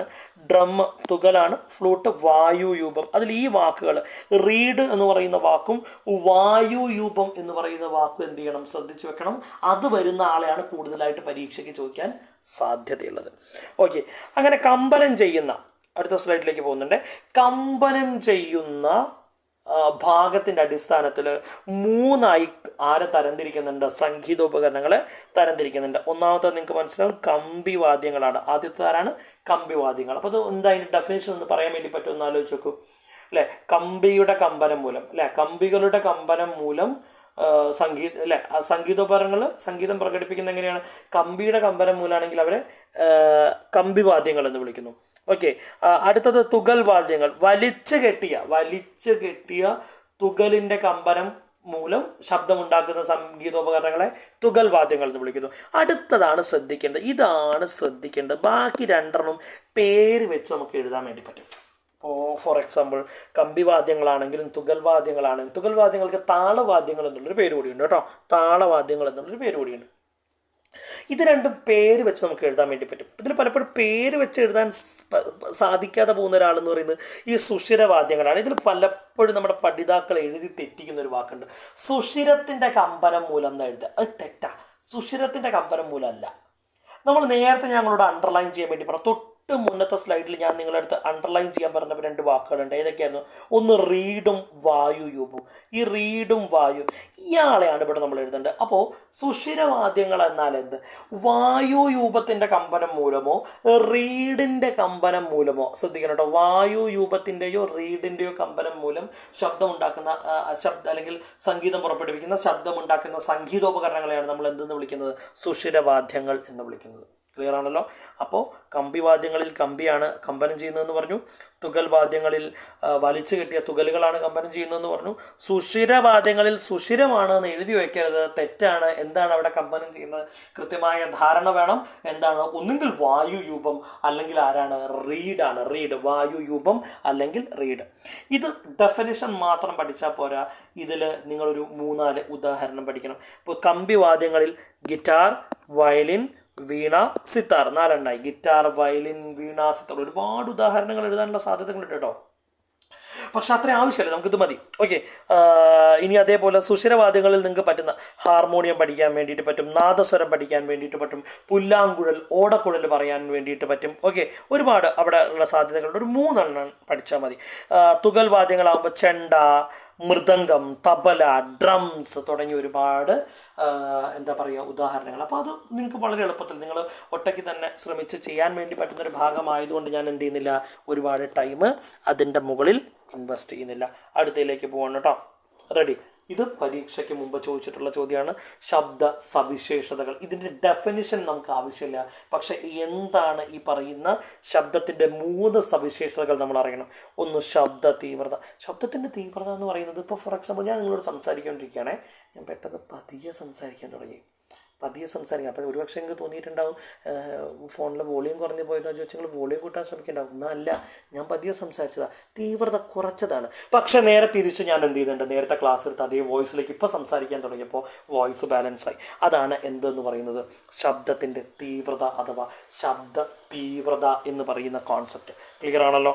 രണ്ടാമത്തത് ശ്രുതി. ശ്രുതി എന്ന് പറയുന്നത് പിച്ചാണ്. അപ്പോൾ കുറച്ചുകൂടി സംഗീതാത്മകമായിട്ടല്ല ഞാൻ ഇതിനെക്കുറിച്ച് സംസാരിക്കുന്നത്, ട്രൂലി ഒരു ഫിസിക്സിൻ്റെ കോൺസെപ്റ്റായിട്ട് പറയുന്ന സമയത്ത് ഇപ്പോൾ നമുക്ക് പെട്ടെന്ന് പറയുമ്പോൾ ഒരു മെയിൽ ശബ്ദം, ഒരു പുരുഷ ശബ്ദം പലപ്പോഴും ബേസ് ആയിട്ടുള്ള വളരെ ഘനഗാംഭീര്യത്തോടു കൂടെയുള്ള ശബ്ദമാണ് ഉണ്ടാവാറ്. സ്ത്രീ ശബ്ദം വളരെ ഷാർപ്പാണ്, നമുക്കറിയാം വളരെ തറയ്ക്കുന്ന രീതിയിലുള്ള. അപ്പോൾ അതാണ് ഇതിലെ ശ്രുതി, 2 വ്യത്യാസം, പിച്ച് എന്ന് പറയുന്നത്. ഓക്കെ. അടുത്തത് ഗുണം. ഗുണം എന്ന് പറയുമ്പോൾ നമ്മൾ പലപ്പോഴും, ഞാൻ മുമ്പ് തുല്യതയ്ക്ക് ക്ലാസ് എടുത്തൊരു സമയത്ത് ഇതേപോലെ സവിശേഷത എഴുതാൻ വേണ്ടിയിട്ട് ഡിസ്കസ് ചെയ്ത സമയത്ത് ഒരാളിനോട് 3ാമത്തെ സവിശേഷത കുണം എന്ന് പറയും. നാട്ടിൻപുറത്ത് നമ്മൾ ഉപയോഗിക്കുന്ന ശൈലികളാണ്. അപ്പോൾ ഗുണം എന്ന് പറയുന്നത് അയ്യോ അവൻ്റെ സൗണ്ട് ഒരു ഗുണമില്ല, അങ്ങനെയല്ല കേട്ടോ. അതല്ല ഗുണം എന്ന് പറയുന്നത്, അത് ഫ്രീക്വൻസിയാണ്, ആവൃത്തിയുമായി ബന്ധപ്പെട്ടിട്ടുള്ളതാണ്. ഓക്കെ, അത് പെട്ടെന്ന് നിങ്ങളോട് എക്സ്പ്ലെയിൻ. നമ്മളൊരു പാട്ട് കേൾക്കുകയാണെന്ന് വിചാരിക്കുക. ആ പാട്ടിൽ തബല ഉണ്ടാവാറുണ്ട്, വീണ ഉണ്ടാവാറുണ്ട്, വയലിൻ, ഇതെല്ലാം നമുക്ക് വ്യത്യസ്തമായിട്ട് തന്നെ പലപ്പോഴും നമുക്ക് മനസ്സിലാവാറുണ്ട്. ഇതൊക്കെ വ്യത്യസ്ത സംഗീതോപകരണങ്ങളാണ്. അല്ലെങ്കിൽ 2 ആൾ ഒരുമിച്ച് പാടുമ്പോൾ 2 ആളുടെ പാട്ടുകൾ. ഈ വ്യത്യസ്തതകളുടെയാണ് നമ്മൾ എന്തെന്ന് പറയുന്നത്, ഗുണം എന്ന് പറയുന്നത്. ഓക്കെ ആണല്ലോ? റെഡിയാണല്ലോ? ഇപ്പോൾ ശബ്ദത്തിന് 3 സവിശേഷതകളാണുള്ളത്. ഓക്കെ, ഇത് പഠിക്കാൻ ഞാനൊരു കോഡ് പറഞ്ഞുതരാം. തീവ്രവാദിക്ക് ശ്രുതിയുമില്ല, കോണവുമില്ല. അത് പഠിച്ചു വെച്ചേക്കാണ് കേട്ടോ. തീവ്രവാദി പാടിയ പാട്ടിന് ശ്രുതിയുമില്ല, കോണവുമില്ല. ഒന്ന് ഓർത്ത് വെച്ചേക്കണം കേട്ടോ. തീവ്രവാദി പാടിയ പാട്ടിന് ശ്രുതിയില്ല, കോണവുമില്ല. അപ്പം നിങ്ങൾക്ക് എന്ത് എഴുതാൻ വേണ്ടി പറ്റും? ശബ്ദ തീവ്രത എന്ന് പറയുന്ന ആദ്യത്തെ ടോപ്പിക് എഴുതാൻ വേണ്ടി പറ്റും. ശ്രുതി എന്ന് പറയുന്ന 2ാമത്തെ കോൺസെപ്റ്റ് എഴുതാൻ പറ്റും. അത് കഴിഞ്ഞ് 3ാമത്തെ ആൾ ഗുണം. അപ്പോൾ റെഡിയാണേ? അതും റെഡിയാണേ. അപ്പോൾ നമ്മൾ ആ ടോപ്പിക്ക് നമ്മൾ എന്ത് ചെയ്തിട്ടുണ്ട്? ഫൈൻഡ് ചെയ്തിട്ടുണ്ട്. Okay, ready. അടുത്തതിലേക്ക് പോകുന്നു. ഇതൊരു ചെറിയ ബോക്സാണ്, ടെക്സ്റ്റ് ബുക്കിലുള്ളതാണ്, വളരെ ഇമ്പോർട്ടൻ്റ് ആയിട്ടുള്ളതാണ്. മനുഷ്യൻ്റെ അത് ഞാൻ ആ ബോക്സ് വായിച്ചതിന് ശേഷം ഞാൻ ഡീറ്റെയിൽ ആക്കിയിട്ട് പറയാം, നോക്കി വെക്കാൻ കേട്ടോ. 20 ഹെഡ്സിൽ കുറഞ്ഞ ആവൃത്തിയുള്ള ശബ്ദങ്ങളെ നാം ഇൻഫ്രാസോണിക് എന്നാണ് വിളിക്കുക. Okay, infrasonic. 20,000 ഹെഡ്സിൽ കൂടുതലുള്ള ആവൃത്തിയുള്ള ശബ്ദങ്ങളെ നമ്മൾ വിളിക്കുന്നത് അൾട്രാസോണിക് എന്നും. ഈ 20,000 ഹെഡ്സ് ഉണ്ടല്ലോ, 20,000 ഹെഡ്സ് അതാ, അതേപോലെ തന്നെ 20 ഹെഡ്സ് അതാ, 20,000 ഹെഡ്സ് ഉണ്ടല്ലോ, 20,000 ഹെഡ്സ് ഉണ്ടല്ലോ. ഈ രണ്ടാളുകൾക്കും ഇടയിലാണ് സത്യത്തിൽ എന്തെന്ന് പറയുന്നത്, മനുഷ്യൻ്റെ ശ്രവണ പരിധി എന്ന് പറയുന്നത്. ഇതിൽ താഴെയുള്ളത് നമുക്ക് കേൾക്കാൻ വേണ്ടി പറ്റില്ല, ഇതിൽ കൂടുതലുള്ളത് നമുക്ക് കേൾക്കാൻ വേണ്ടി പറ്റില്ല. ആകെ അത്രയേ ഉള്ളൂ നമ്മളുടെ ശ്രവണ പരിധി എന്ന് പറയുന്നത്. ഓക്കെ, അപ്പോൾ ഞാനൊരു ക്ലൂ പറയുന്നത് ശ്രദ്ധിച്ചോളൂ. ഈ 20ഉം ആ 20,000 ഒന്ന് എൻ്റെ കൂടെ പറഞ്ഞു നോക്കണം കേട്ടോ, ക്ലാസ് കേൾക്കുന്നതിൻ്റെ കൂടെ. ഈ 20ഉം ആ 20,000. എങ്ങനെ പറഞ്ഞ്, ഈ 20ഉം ആ 20,000. ഈ 20ൽ താഴെയുള്ളത് ഇൻഫ്രാസോണിക്, ആ 20,000. അൾട്രാസോണിക് 20,000 മുകളിലാണ്. രണ്ടും നമ്മൾ ഹെഡ്സ് എന്ന് പറയുന്ന HZ എന്ന് പറയുന്ന സിമ്പിളാണ് ഉപയോഗിക്കുക. ക്ലിയർ ആണെന്നാണ് എൻ്റെ വിശ്വാസം. ഈ 20ഉം ആ 20,000. ക്ലിയർ ആണല്ലോ. ഈ 20ഉം ആ 20,000. ക്ലിയർ ആണല്ലോ. അവയ്ക്കിടയിലാണ് മനുഷ്യൻ്റെ ശ്രവണപതി പരിധി. 20 ഹെഡ്സിൽ താഴെയുള്ളതിനെ ഇൻഫ്രാസോണിക് എന്നും, ആ 20,000 മുകളിലുള്ള ആളെ നമ്മൾ എന്താ വിളിക്കുന്നത്, അൾട്രാസോണിക് എന്നുമാണ് വിളിക്കുന്നത്. ഓക്കെ, അതിൽ ഇൻഫ്രാസോണിക്കിനെ കുറിച്ച് നമുക്ക് കാര്യമായിട്ട് പഠിക്കാനൊന്നുമില്ല. ഇൻഫ്രാസോണിക്കിനെ കുറിച്ച് നമുക്ക് കാര്യമായിട്ട് പഠിക്കാനുണ്ട്. പക്ഷേ അൾട്രാസോണിക്കിൻ്റെ ഉപയോഗങ്ങൾ 4 ഉപയോഗങ്ങൾ ടെക്സ്റ്റ് ബുക്കിൽ തന്നിട്ടുണ്ട്. 3 എണ്ണമെങ്കിലും നിങ്ങൾ പഠിച്ചിരിക്കണം. 2 പരീക്ഷയ്ക്ക് എഴുതാൻ ആവശ്യം ഉണ്ടാവുള്ളൂ എന്നാണ് വിചാരിക്കുന്നത്. പക്ഷെ ഒരു 3 എണ്ണം കയ്യിൽ വെച്ച് പോകാൻ നമുക്ക്. എന്തെങ്കിലും ഒരു ബുദ്ധിമുട്ടിലൊന്നും മറന്നു പോയാലും നമ്മൾക്ക് ഒരു ബാക്കപ്പ് പ്ലാൻ വേണ്ടേ. 3 എണ്ണമെങ്കിലും നമുക്ക് ഒന്ന് പഠിച്ചിരിക്കാം. അൾട്രാസോണിക് ഉപയോഗിക്കുന്ന സാഹചര്യങ്ങൾ: 1, ഫുൾ എഴുതണമെന്നില്ല, ഇത് എഴുതിയാലും മതി. സമുദ്രത്തിൻ്റെ ആഴം അളക്കാൻ ഉപയോഗിക്കുന്നു എന്ന് എഴുതിയാൽ മതി. സമുദ്രത്തിൻ്റെ ആഴം അളക്കാൻ വേണ്ടി ഉപയോഗിക്കുന്നു എന്ന് ഒറ്റ സ്ട്രെച്ചിൽ എഴുതിയാലും കുഴപ്പമില്ല. അതിൻ്റെ പേരായിട്ടുള്ളത് സൊണാർ എന്ന് പറയുന്ന പേര് പഠിക്കാൻ പറ്റിയിട്ടില്ലെങ്കിലും കുഴപ്പമൊന്നുമില്ല. സമുദ്രത്തിൻ്റെ ആഴം അളക്കാൻ ഉപയോഗിക്കുന്നു. കിഡ്നിയിലുണ്ടാകുന്ന കല്ലുകൾ പൊടിച്ചു കളയാൻ വേണ്ടി ഉപയോഗിക്കുന്നു. ഓക്കെ, പിന്നെ ഇതാണ് വേണ്ട കേട്ടോ, കിഡ്നി, കരൾ, ഗർഭപാത്രം തുടങ്ങിയ ആന്തരാവയവങ്ങളെക്കുറിച്ച് പഠിക്കാൻ ഉപയോഗിക്കുന്നു. ഇതാണ് അൾട്രാസോണോഗ്രാഫി. ആ വാക്കൊന്ന് ആലോചിച്ച് വെച്ചോളൂ. ഇതുവരെ പരീക്ഷയ്ക്ക് എടുത്ത് ചോദിച്ചിട്ടൊന്നുമില്ല, ബട്ട് നിങ്ങളോട് എപ്പോഴെങ്കിലും ഒരു സാധനം ചോദിക്കുകയാണെങ്കിൽ, ഈ വർഷം നമുക്ക് ചോദിക്കുകയാണെങ്കിൽ എടുത്താലോ, അൾട്രാസോണോഗ്രാഫി എന്നാൽ എന്താ, അൾട്രാസോണിക് എന്താ പറയുക, തരംഗങ്ങൾ ഉപയോഗിച്ചുകൊണ്ട് മനുഷ്യൻ്റെ ആന്തരാവയവങ്ങളെ പഠിക്കുന്ന രീതിയാണ് നമുക്ക് എഴുതി വെക്കാമല്ലോ. ഓക്കെ, പിന്നെ അതേപോലെ തന്നെ അവസാനത്തെ ഒരു പോയിന്റ്, ഹൃദയപേശികളുടെ പ്രവർത്തനം മനസ്സിലാക്കുന്നതിന് അതിനായുള്ള ചിത്രങ്ങൾ എടുക്കുന്നതിന് ഉപയോഗിക്കുന്നില്ല. അപ്പം ഞാനിതൊരിക്കലും നിങ്ങളോട് എന്ത് പറയുന്നില്ല, ഞാൻ പറയുന്ന ഒരു 3 പോയിന്റുകളിലേക്ക് നിങ്ങൾ ഒതുങ്ങണം എന്ന് ഞാൻ ഒരിക്കലും പറയില്ല. ഓക്കെ, നിങ്ങളുടെ സൗകര്യം നോക്കി, പഠിക്കാനുള്ള എളുപ്പം നോക്കി 4 എണ്ണത്തിൽ ഒരു എത്ര എണ്ണം, 3 എണ്ണമെങ്കിലും നിങ്ങൾ എന്ത് ചെയ്ത് വെക്കണം, പഠിച്ചു വെക്കണം. 4ൽ 3 എണ്ണമെങ്കിലും പഠിച്ചു വെക്കണം. റെഡി? ഓക്കെ, അടുത്ത ടോപ്പിക്കിലേക്ക് പോകുന്നതിൻ്റെ മുന്നേ, ഇതിപ്പോൾ ഇതിൻ്റെ താഴത്തുള്ള കേട്ടോ, 2nd ചാപ്റ്ററിലുള്ളതാണ് ഇവിടെ കാണുന്നത്. പക്ഷേ ഇത് ഞാൻ 1st ചാപ്റ്ററിലാണ്, അവിടെ മനഃപൂർവ്വം പറയാതിരുന്നതാണ്. ഒരുപോലത്തെ 2 ടോപ്പിക് ഉള്ളതുണ്ട്. റിവിഷൻ സമയത്ത് ഇത് ഒറ്റയടിക്ക് പറയാം എന്നുള്ളൊരു ഒരു രീതി അങ്ങനെ വെച്ചതുകൊണ്ടാണ് സത്യം പറഞ്ഞാൽ എന്ത് ചെയ്തിട്ടുള്ളത്, ഇവിടേക്ക് മാറ്റി വെച്ചിട്ടുള്ളത്. നോക്കാം. നമ്മുടെ ചെവിയിലെത്തുന്ന ശബ്ദത്തെ 1/10 സെക്കൻഡ് സമയത്തേക്ക് അവിടെ നിലനിർത്താനുള്ള കഴിവുണ്ട്. അതിൻ്റെ പേര് ശ്രവണ സ്ഥിരത. അപ്പോൾ ആലോചിച്ച് വെച്ചോളൂ, ശ്രവണ സ്ഥിരത 1/10. ഏതൊരു കാഴ്ചയുടെ അനുഭവം 1/16 സെക്കൻഡ്. Persistence of vision. അപ്പോൾ കണ്ണിൽ പെർസിസ്റ്റൻസ് ഓഫ് വിഷൻ എന്ന് പറഞ്ഞ ഒരാളുണ്ട്, അത് 1/16 സെക്കൻഡാണ്. ചെവിയുടെ ശ്രവണ സ്ഥിരത എന്ന് പറയുന്നത് 1/10 സെക്കൻഡാണ്. ഓക്കെ, ഒന്ന് 16 ഒന്ന് എത്രയാണ്, 1/10, മറ്റുള്ള 1/16 മാറിപ്പോയത്. ശ്രവണ സ്ഥിരത 1/10 സെക്കൻഡ്. നമ്മുടെ പെർസിസ്റ്റൻസ് ഓഫ് വിഷൻ 1/16 സെക്കൻഡ്. ഒരേപോലത്തെ 2 ആളുകളായതുകൊണ്ടാണ് കണക്ട് ചെയ്ത് വെച്ചുകൊണ്ട് പറഞ്ഞിട്ടുള്ളത്. Okay, next one. അടുത്തത് ഏറ്റവും ആദ്യം നമ്മൾ പറയാൻ വേണ്ടി പോകുന്നത്, ഈ അനുരണനങ്ങളും പ്രതിധ്വനിയും മറ്റും നീളം കൂടിയ ഹാളുകളിൽ പ്രശ്നമുണ്ടാക്കില്ലേ, അത് വളരെ സ്ഥിരമായിട്ട് പരീക്ഷയ്ക്ക് ചോദിക്കുന്ന ഒരു ചോദ്യമായിട്ട് നമ്മൾ ഇനി ഡിസ്കസ് ചെയ്യാൻ വേണ്ടി പോകുന്നത്. അപ്പോൾ ഇതാണ് നിങ്ങളോട് ചോദിക്കുക. ഇത് ഇങ്ങനെ തന്നെ ഡയറക്റ്റ് ക്വസ്റ്റ്യൻ ആയിരിക്കും. ഇതായിരിക്കും ചോദിക്കാൻ സാധ്യതയുള്ളത് കേട്ടോ. അതാ സിനിമാ തിയേറ്ററിലും ഓഡിറ്റോറിയങ്ങളിലും പ്രതിധ്വനി അനുരണവും കുറയ്ക്കാൻ നമുക്ക് എന്തൊക്കെ ചെയ്യാൻ വേണ്ടി സാധിക്കും എന്നുള്ളത്. അപ്പോൾ നിങ്ങൾക്ക് എഴുതാൻ വേണ്ടി പറ്റും. അവിടെ ഒരു 4 പോയിന്റ് പഠിച്ചോളൂ കേട്ടോ. നിങ്ങൾ ഒരു 4 പോയിന്റ് പഠിച്ചോളൂ. ഇതാണ് ധാരാളം ജനലും വെന്റിലേറ്ററുകളും സ്ഥാപിക്കുക. സിനിമാ തിയേറ്ററിൽ ആക്ച്വലി പോസിബിൾ ആയിട്ടുള്ളൊരു കാര്യമല്ല. കുറേ ജനൽ വയ്ക്കാന്നുണ്ടെങ്കിൽ എല്ലാവരും ടിക്കറ്റ് വയ്ക്കാണ്ട് എന്ത് കണ്ടേനെ, ടിക്കറ്റ് ഇല്ലാണ്ട് സിനിമ കണ്ടേനെ. നോക്കാം ബാക്കി നോക്കാം. പക്ഷെ ടെക്സ്റ്റിൽ തന്ന ഉത്തരമാണല്ലോ, നമ്മൾ എഴുതിയാൽ എന്തായാലും നമുക്ക് മാർക്ക് തന്നല്ലേ പറ്റുള്ളൂ. പരുക്കൻ കാർപ്പറ്റ് തറയിലിടുക, ഭിത്തി പരുക്കനാക്കുക, പരുക്കൻ തുണി കൊണ്ട് മടക്കുള്ള കാർട്ടൺ ഇടുക, സീലുകൾ തെർമോക്കോൾ വെച്ച് അലങ്കരിക്കുക, മുറിയിൽ പരമാവധി ഫർണിച്ചറും അവയിൽ കുഷനിടുക. ഓക്കെ, അപ്പോൾ ഇത് നമുക്കൊരു മുറിയിൽ എക്കോ കൺട്രോൾ ചെയ്യാൻ വേണ്ടിയിട്ട് എന്തൊക്കെ ചെയ്യാൻ വേണ്ടി സാധിക്കുന്നു സ്ഥിരമായിട്ട് ചോദിക്കുന്നതാണ്. അത് ഞാൻ നിങ്ങളോട് സെലക്ട് ചെയ്തിട്ട് എന്ത് ചെയ്യുന്നില്ല, ഇന്ന പറയുന്ന ആളുകളെ തന്നെ ഈ പറയുന്ന 4 പോയിന്റുകൾ എഴുതാമെന്ന് പറയുന്നില്ല. ബട്ട് നിങ്ങൾ അവിടുന്ന് സെലക്റ്റീവ് ആയിട്ടുള്ളൊരു 4 പോയിന്റ്. പിന്നെ ഇവിടെ നിങ്ങൾക്ക് അറിയുന്ന എല്ലാ സാധനവും അടിച്ചു വിടാൻ പാകത്തുള്ള ഒരു ടോപ്പിക് വരുന്നുണ്ട്. തള്ളി മറയ്ക്കാൻ പറ്റിയൊരു ടോപ്പിക്കാണ് ശബ്ദ മലിനീകരണം. ഏതെങ്കിലും ഒരു ജനറൽ ടോപ്പിക്കിനെ കുറിച്ച് നമ്മളോട് ചോദിക്കും. ഒന്നെങ്കിൽ അത് ശബ്ദ മലിനീകരണമായിരിക്കും, അതല്ലെങ്കിൽ നമ്മൾ വരുന്ന ചാപ്റ്ററിൽ പഠിക്കാൻ കഴിയുമ്പോൾ താപം എന്ന് പറയുന്ന ഒരു ചാപ്റ്ററിലേക്ക് നമുക്ക് വരുന്നതിൽ പഠിക്കാനുള്ള ആഗോളതാപനം എന്ന് പറയുന്ന കോൺസെപ്റ്റ് ഏതെങ്കിലും ഒരു ജനറൽ ക്വസ്റ്റ്യൻ എന്തായാലും ചോദിക്കാം. അപ്പോൾ ഈ ശബ്ദമലിനീകരണം നടക്കുന്ന സ്ഥലങ്ങൾ എവിടെയെന്നുള്ളതൊക്കെ ആയിരിക്കും. അപ്പോൾ നിങ്ങൾക്ക് ഇഷ്ടം പോലെ എഴുതാമല്ലോ. എന്താ പറയുക, പാറ പൊട്ടിക്കുന്ന സ്ഥലമെന്നോ, വലിയ ശബ്ദം ഉണ്ടാക്കുന്ന മെഷീനുകൾ, നിർമ്മാണ പ്രവർത്തനങ്ങളിൽ ഏർപ്പെടുന്നവർ, അങ്ങനെ ഒരുപാട് ജനറലായിട്ട് എഴുതാൻ പറ്റും. അതൊന്നും കാണാതെ പഠിക്കേണ്ട. ഓക്കെ, പിന്നെ അമിതമായ ശബ്ദം നിയന്ത്രിക്കാൻ നിങ്ങൾക്ക് എന്തൊക്കെ ചെയ്യാൻ കഴിയും? മിക്കവാറും ഇങ്ങനെ ചെയ്യാൻ പറ്റുന്ന കാര്യങ്ങളൊക്കെ പറയുമ്പോൾ നിങ്ങൾക്ക് ധൈര്യത്തിൽ എഴുതാൻ വേണ്ടി പറ്റും. ധാരാളം മരങ്ങൾ വെച്ച് പിടിപ്പിക്കാൻ വേണ്ടിയിട്ട് സാധിക്കുന്നൊക്കെ എഴുതുന്ന രീതിയിലുള്ള കണ്ടൻറ്റുകൾ നിങ്ങൾക്ക് അതിലേക്ക് കൊണ്ടുവരാൻ വേണ്ടി പറ്റും. അപ്പോൾ ഇതൊരു ജനറൽ ടോപ്പിക്കാണ്. അത് ഞാൻ നിങ്ങളോട് ഒരിക്കലും കാണാതെ പഠിക്കാൻ പറയുന്നില്ല. നിങ്ങൾ സ്വന്തം യുക്തിക്ക് എഴുതാൻ വേണ്ടി പറ്റുന്ന ചോദ്യങ്ങളാണ്. അല്ലാതെ തന്നെ ഒരുപാട് കണ്ടൻറ്റുകൾ നമുക്ക് എന്ത് ചെയ്യാനുണ്ട്, കാണാതെ പഠിക്കാനുണ്ടല്ലോ. പിന്നെ എന്ത് ചെയ്യേണ്ട ആവശ്യമില്ല, ഈ പറഞ്ഞൊരു സാധനത്തിന് അമിത സമയം നമ്മൾ ചിലവാക്കേണ്ടില്ല. Moving on to our 3rd chapter നമ്മൾ വന്നു. അങ്ങനെ അടിപൊളിയായി നമ്മളൊരു 1/2 മണിക്കൂർ കൊണ്ട് എന്ത് ചെയ്തിട്ടുണ്ട്, നമ്മൾ 2 പാഠഭാഗം, വർഷങ്ങളുടെ അധ്വാനം നമ്മളൊരു 2 മണിക്കൂർ കൊണ്ട് 1/2 മണിക്കൂർ കൊണ്ട് പറഞ്ഞു തീർത്തിട്ടുണ്ട്. 3ാമത്തെ ചാപ്റ്റർ താപവും ആഗോള താപനവും. അതിൽ ഇമ്പോർട്ടൻ്റ് ആണോ എന്ന് ചോദിച്ചാലല്ല, പക്ഷെ ഞാൻ ഇപ്രാവശ്യം എന്ത് ചെയ്യുന്നുണ്ട്, ഇവിടെ നിന്നൊരു ചോദ്യം ഇമ്പോർട്ടൻ്റ് ആണോ ചോദിച്ചാൽ അല്ലാന്നേ പറയുള്ളൂ. കാരണം ഇതുമായി ബന്ധപ്പെട്ട ചോദ്യങ്ങൾ ചോദിച്ചിട്ടില്ല ഇതുവരെ പരീക്ഷ. പക്ഷെ ഞാൻ ഇപ്രാവശ്യം എന്ത് ചെയ്യുന്നുണ്ട്, ഇവിടുന്ന് ഒരു ചോദ്യം ആക്ച്വലി പ്രതീക്ഷിക്കുന്നുണ്ട്. അതുകൊണ്ടാണ് സത്യം പറഞ്ഞാൽ എന്ത് ചെയ്തത്, ഈ ടേബിളും കൂടെ ഉൾപ്പെടുത്തിയിട്ടുള്ളത്. ഓക്കെ, നമുക്ക് 3 രീതിയിലുള്ള നമ്മുടെ താപത്തെ അളക്കുന്ന സ്കെയിലുകൾ, ഒന്ന് ഫാരൻഹീറ്റ് സ്കെയിലാണ്, ഒന്ന് സെൽഷ്യസ് സ്കെയിലാണ്, ഒന്ന് കെൽവിൻ സ്കെയിലാണ്.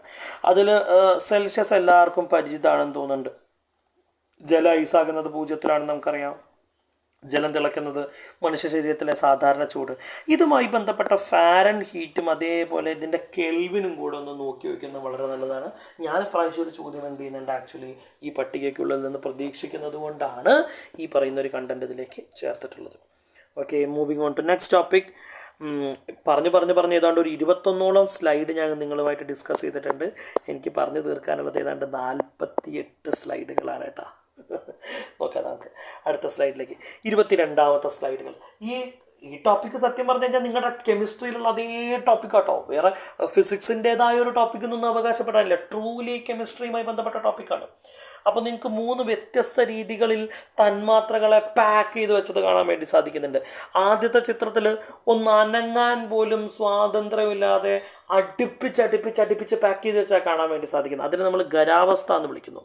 രണ്ടാമത്തത് നേരത്തെ പറഞ്ഞ അത്രയും അടുത്തല്ലെങ്കിൽ കൂടെ അടുത്താണ്, എന്നിരുന്നാലും എന്ത് ചെയ്യാം, ഒന്ന് അനങ്ങാനൊക്കെ സ്വാതന്ത്ര്യമുണ്ട് അല്ലേ, അത് ദ്രാവകാവസ്ഥയാണ്.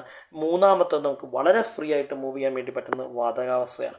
ഓക്കെ, അപ്പോൾ ഈ ചിത്രം ഒന്ന് നിങ്ങൾ കണ്ടു, അതിന് ബേസിക് ആയിട്ടുള്ള കാര്യങ്ങൾ നിങ്ങൾ മനസ്സിലാക്കിയിട്ടുണ്ട്. പക്ഷെ അതിൽ കൂടുതൽ കാര്യങ്ങൾ നമുക്ക് എന്ത് ചെയ്യാനുണ്ട്, പഠിക്കാനുണ്ട്. അതിൻ്റെ പട്ടിക ടെക്സ്റ്റ് ബുക്കിലുള്ള സെയിം പട്ടിക നമ്മളൊന്ന് നോക്കി വെച്ചാൽ മതി. ഓക്കെ, ആ പട്ടിക വളരെ ഇമ്പോർട്ടൻ്റ് ആണ്. ആ ചിത്രം ഞാൻ നേരത്തെ കാണിച്ചത് ഇമ്പോർട്ടൻ്റ്. ആ ചിത്രവും പട്ടികയും കൂടെ ഒരുമിച്ച് വേണം നിങ്ങൾ എന്ത് ചെയ്യാൻ വേണ്ടിയിട്ട്, പഠിക്കാൻ വേണ്ടിയിട്ട്. നോക്കാം, ഖരാവസ്ഥയിൽ ഉള്ള കണ്ടന്റുകൾ എന്തൊക്കെയാണെന്ന് നോക്കാം. കണികകൾ വളരെ അടുത്തടുത്ത് സ്ഥിതി ചെയ്യുന്നു. അപ്പോൾ കണികകൾ അടുത്താണെങ്കിൽ കണികകൾ അടുത്ത് നിൽക്കുന്നത് എന്തുകൊണ്ടാണെന്ന് ആലോചിച്ചു. ആകർഷണ ബലം വളരെ കൂടുതലുള്ളതുകൊണ്ടാണ്. കണികകൾ ഇങ്ങനെ ചേർന്ന് നിൽക്കുന്നത് ആകർഷണ ബലം കൂടുതലുള്ളതുകൊണ്ടാണ്. ഓക്കെ, ദ്രാവകത്തിലേക്ക് വരുന്ന സമയത്ത് നമുക്കറിയാം കണികകൾ ഖരത്തിലുള്ള അത്രയും അടുത്തല്ല, ആകർഷണ ബലം കുറവാണ്. അങ്ങനെ എഴുതിയാൽ മതി. ഓക്കെ, ആകർഷണ ബലം കൂടുതൽ. അപ്പം ഖരാവസ്ഥയിൽ ആകർഷണ ബലം കൂടുതലാണ്, ദ്രാവകാവസ്ഥയിൽ ആകർഷണ ബലം കുറവാണ്. വാതകാവസ്ഥയിൽ ആകർഷണ ബലം വളരെ വളരെ കുറവാണ്. അപ്പം ഏറ്റവും കൂടുതൽ ആകർഷണ ബലമുള്ളത് ഏതിലാണ്? ഖരത്തിലാണ്. ഏറ്റവും കുറവുള്ളത് ഏതിലാണ്? വാതകത്തിലാണ്. ഓക്കെ, രണ്ടാമത്തെ ടോപ്പിക്. അപ്പം നിങ്ങൾ ആദ്യത്തെ ലൈൻ എന്ത് ചെയ്തിട്ടുണ്ട്? പട്ടികയിലെ ആദ്യത്തെ ലൈൻ നമ്മൾ കംപ്ലീറ്റ് ചെയ്തിട്ടുണ്ട്. നെക്സ്റ്റിലേക്ക് പോകുന്നു.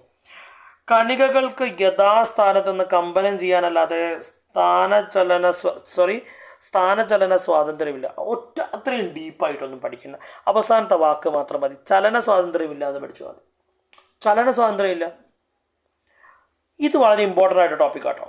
ദ്രാവകത്തിൽ പാത്രത്തിൻ്റെ ആകൃതി സ്വീകരിക്കുന്നതാണ്. വാതകത്തിൽ യഥേഷ്ടം സഞ്ചരിക്കാം. വാതകത്തിലാവട്ടെ യഥേഷ്ടം സഞ്ചരിക്കാം. അപ്പം നമ്മൾ പറഞ്ഞു ഖരാവസ്ഥയെ സംബന്ധിച്ച് ആകർഷണ ബലം കൂടുതലാണ്. രണ്ടാമത് പറഞ്ഞത് ചലന സ്വാതന്ത്ര്യമില്ല.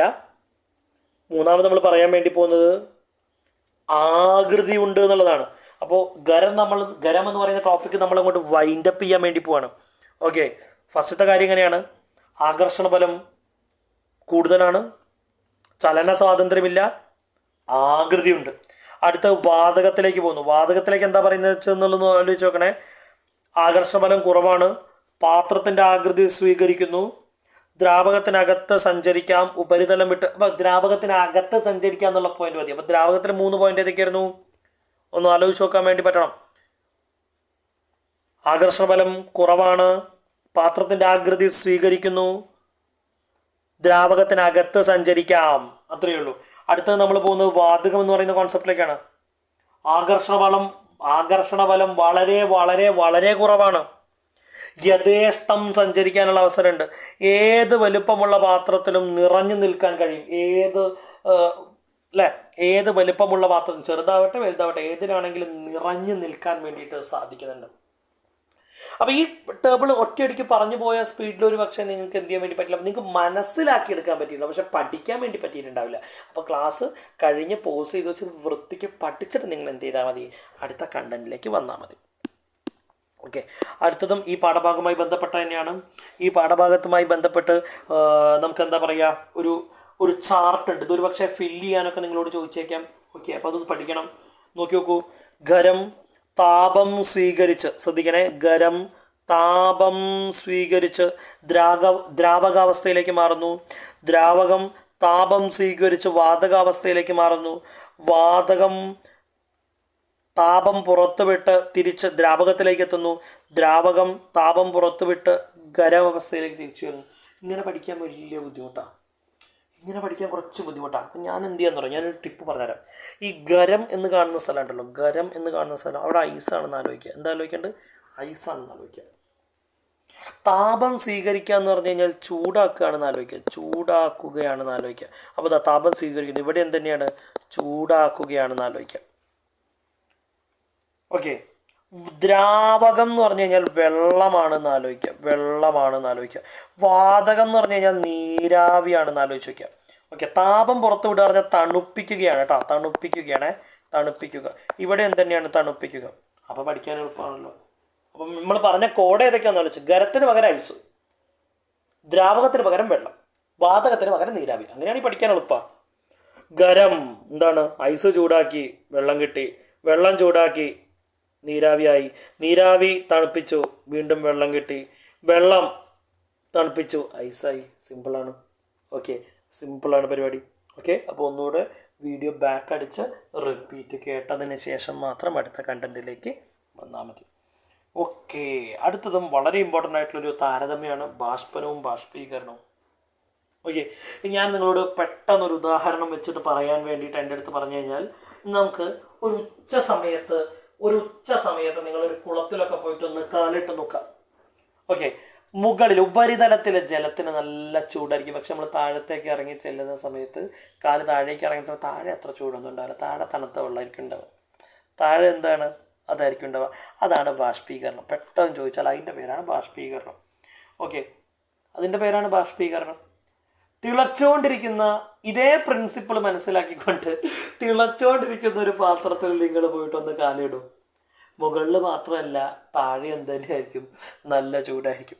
അതിൻ്റെ പേരാണ് ബാഷ്പനം. ഓക്കെ, അപ്പോൾ കുളം ബാഷ്പീകരണം, തിളച്ചുകൊണ്ടിരിക്കുന്ന പാത്രം ബാഷ്പനമാണെന്നൊന്ന് ആലോചിച്ച് വയ്ക്കാം. അപ്പോൾ നോക്കിയോളൂ, ബാഷ്പനം ഏത് താപനിലയിലും നടക്കും. പ്രത്യേകിച്ച് കൃത്യം താപനിലേൻ്റെ ആവശ്യമില്ല. എല്ലായ്പ്പോഴും എന്ത് ചെയ്യാറുണ്ട്, ഇവോപ്പറേഷൻ നടക്കാറുണ്ട്, ബാഷ്പീകരണം. ഉപരിതലത്തിൽ മാത്രം, ഞാൻ പറഞ്ഞല്ലോ കുളത്തിൽ മുകളിൽ ഉപരിതലത്തിൽ മാത്രമേ ഉണ്ടാവാറുള്ളൂ, താഴേക്ക് ഉണ്ടാവാറില്ല എന്നുള്ളത്. ബാഷ്പനം തിളനിലയിൽ മാത്രം നടക്കുന്നു, ദ്രാവകത്തിൻ്റെ എല്ലാ ഭാഗങ്ങളിലും നടക്കുന്നു. അപ്പോൾ ഞാൻ പറഞ്ഞൊരു ഒറ്റ പോയിന്റ്, ഒറ്റ എക്സാമ്പിൾ ആലോചിച്ചാൽ മതി. കുളത്തിൽ ബാഷ്പീകരണമാണെന്നും തിളയ്ക്കുന്ന പാത്രത്തിൽ ബാഷ്പനാണെന്നും ആലോചിച്ച് വെച്ചാൽ ആ കണ്ടന്റും അവിടെ അവസാനിക്കുന്നു. ഓക്കെ, അടുത്തതും ഞാൻ നിങ്ങളോട് നേരത്തെ പറഞ്ഞ നമ്മൾ ശബ്ദ മലിനീകരണം പറയുന്നതിൻ്റെ കൂട്ടത്തിൽ പറഞ്ഞിട്ടുള്ളൊരു പോയിന്റാണ് ഇനി വരാൻ വേണ്ടി പോകുന്നത്. ആഗോളതാപനം കുറയ്ക്കാൻ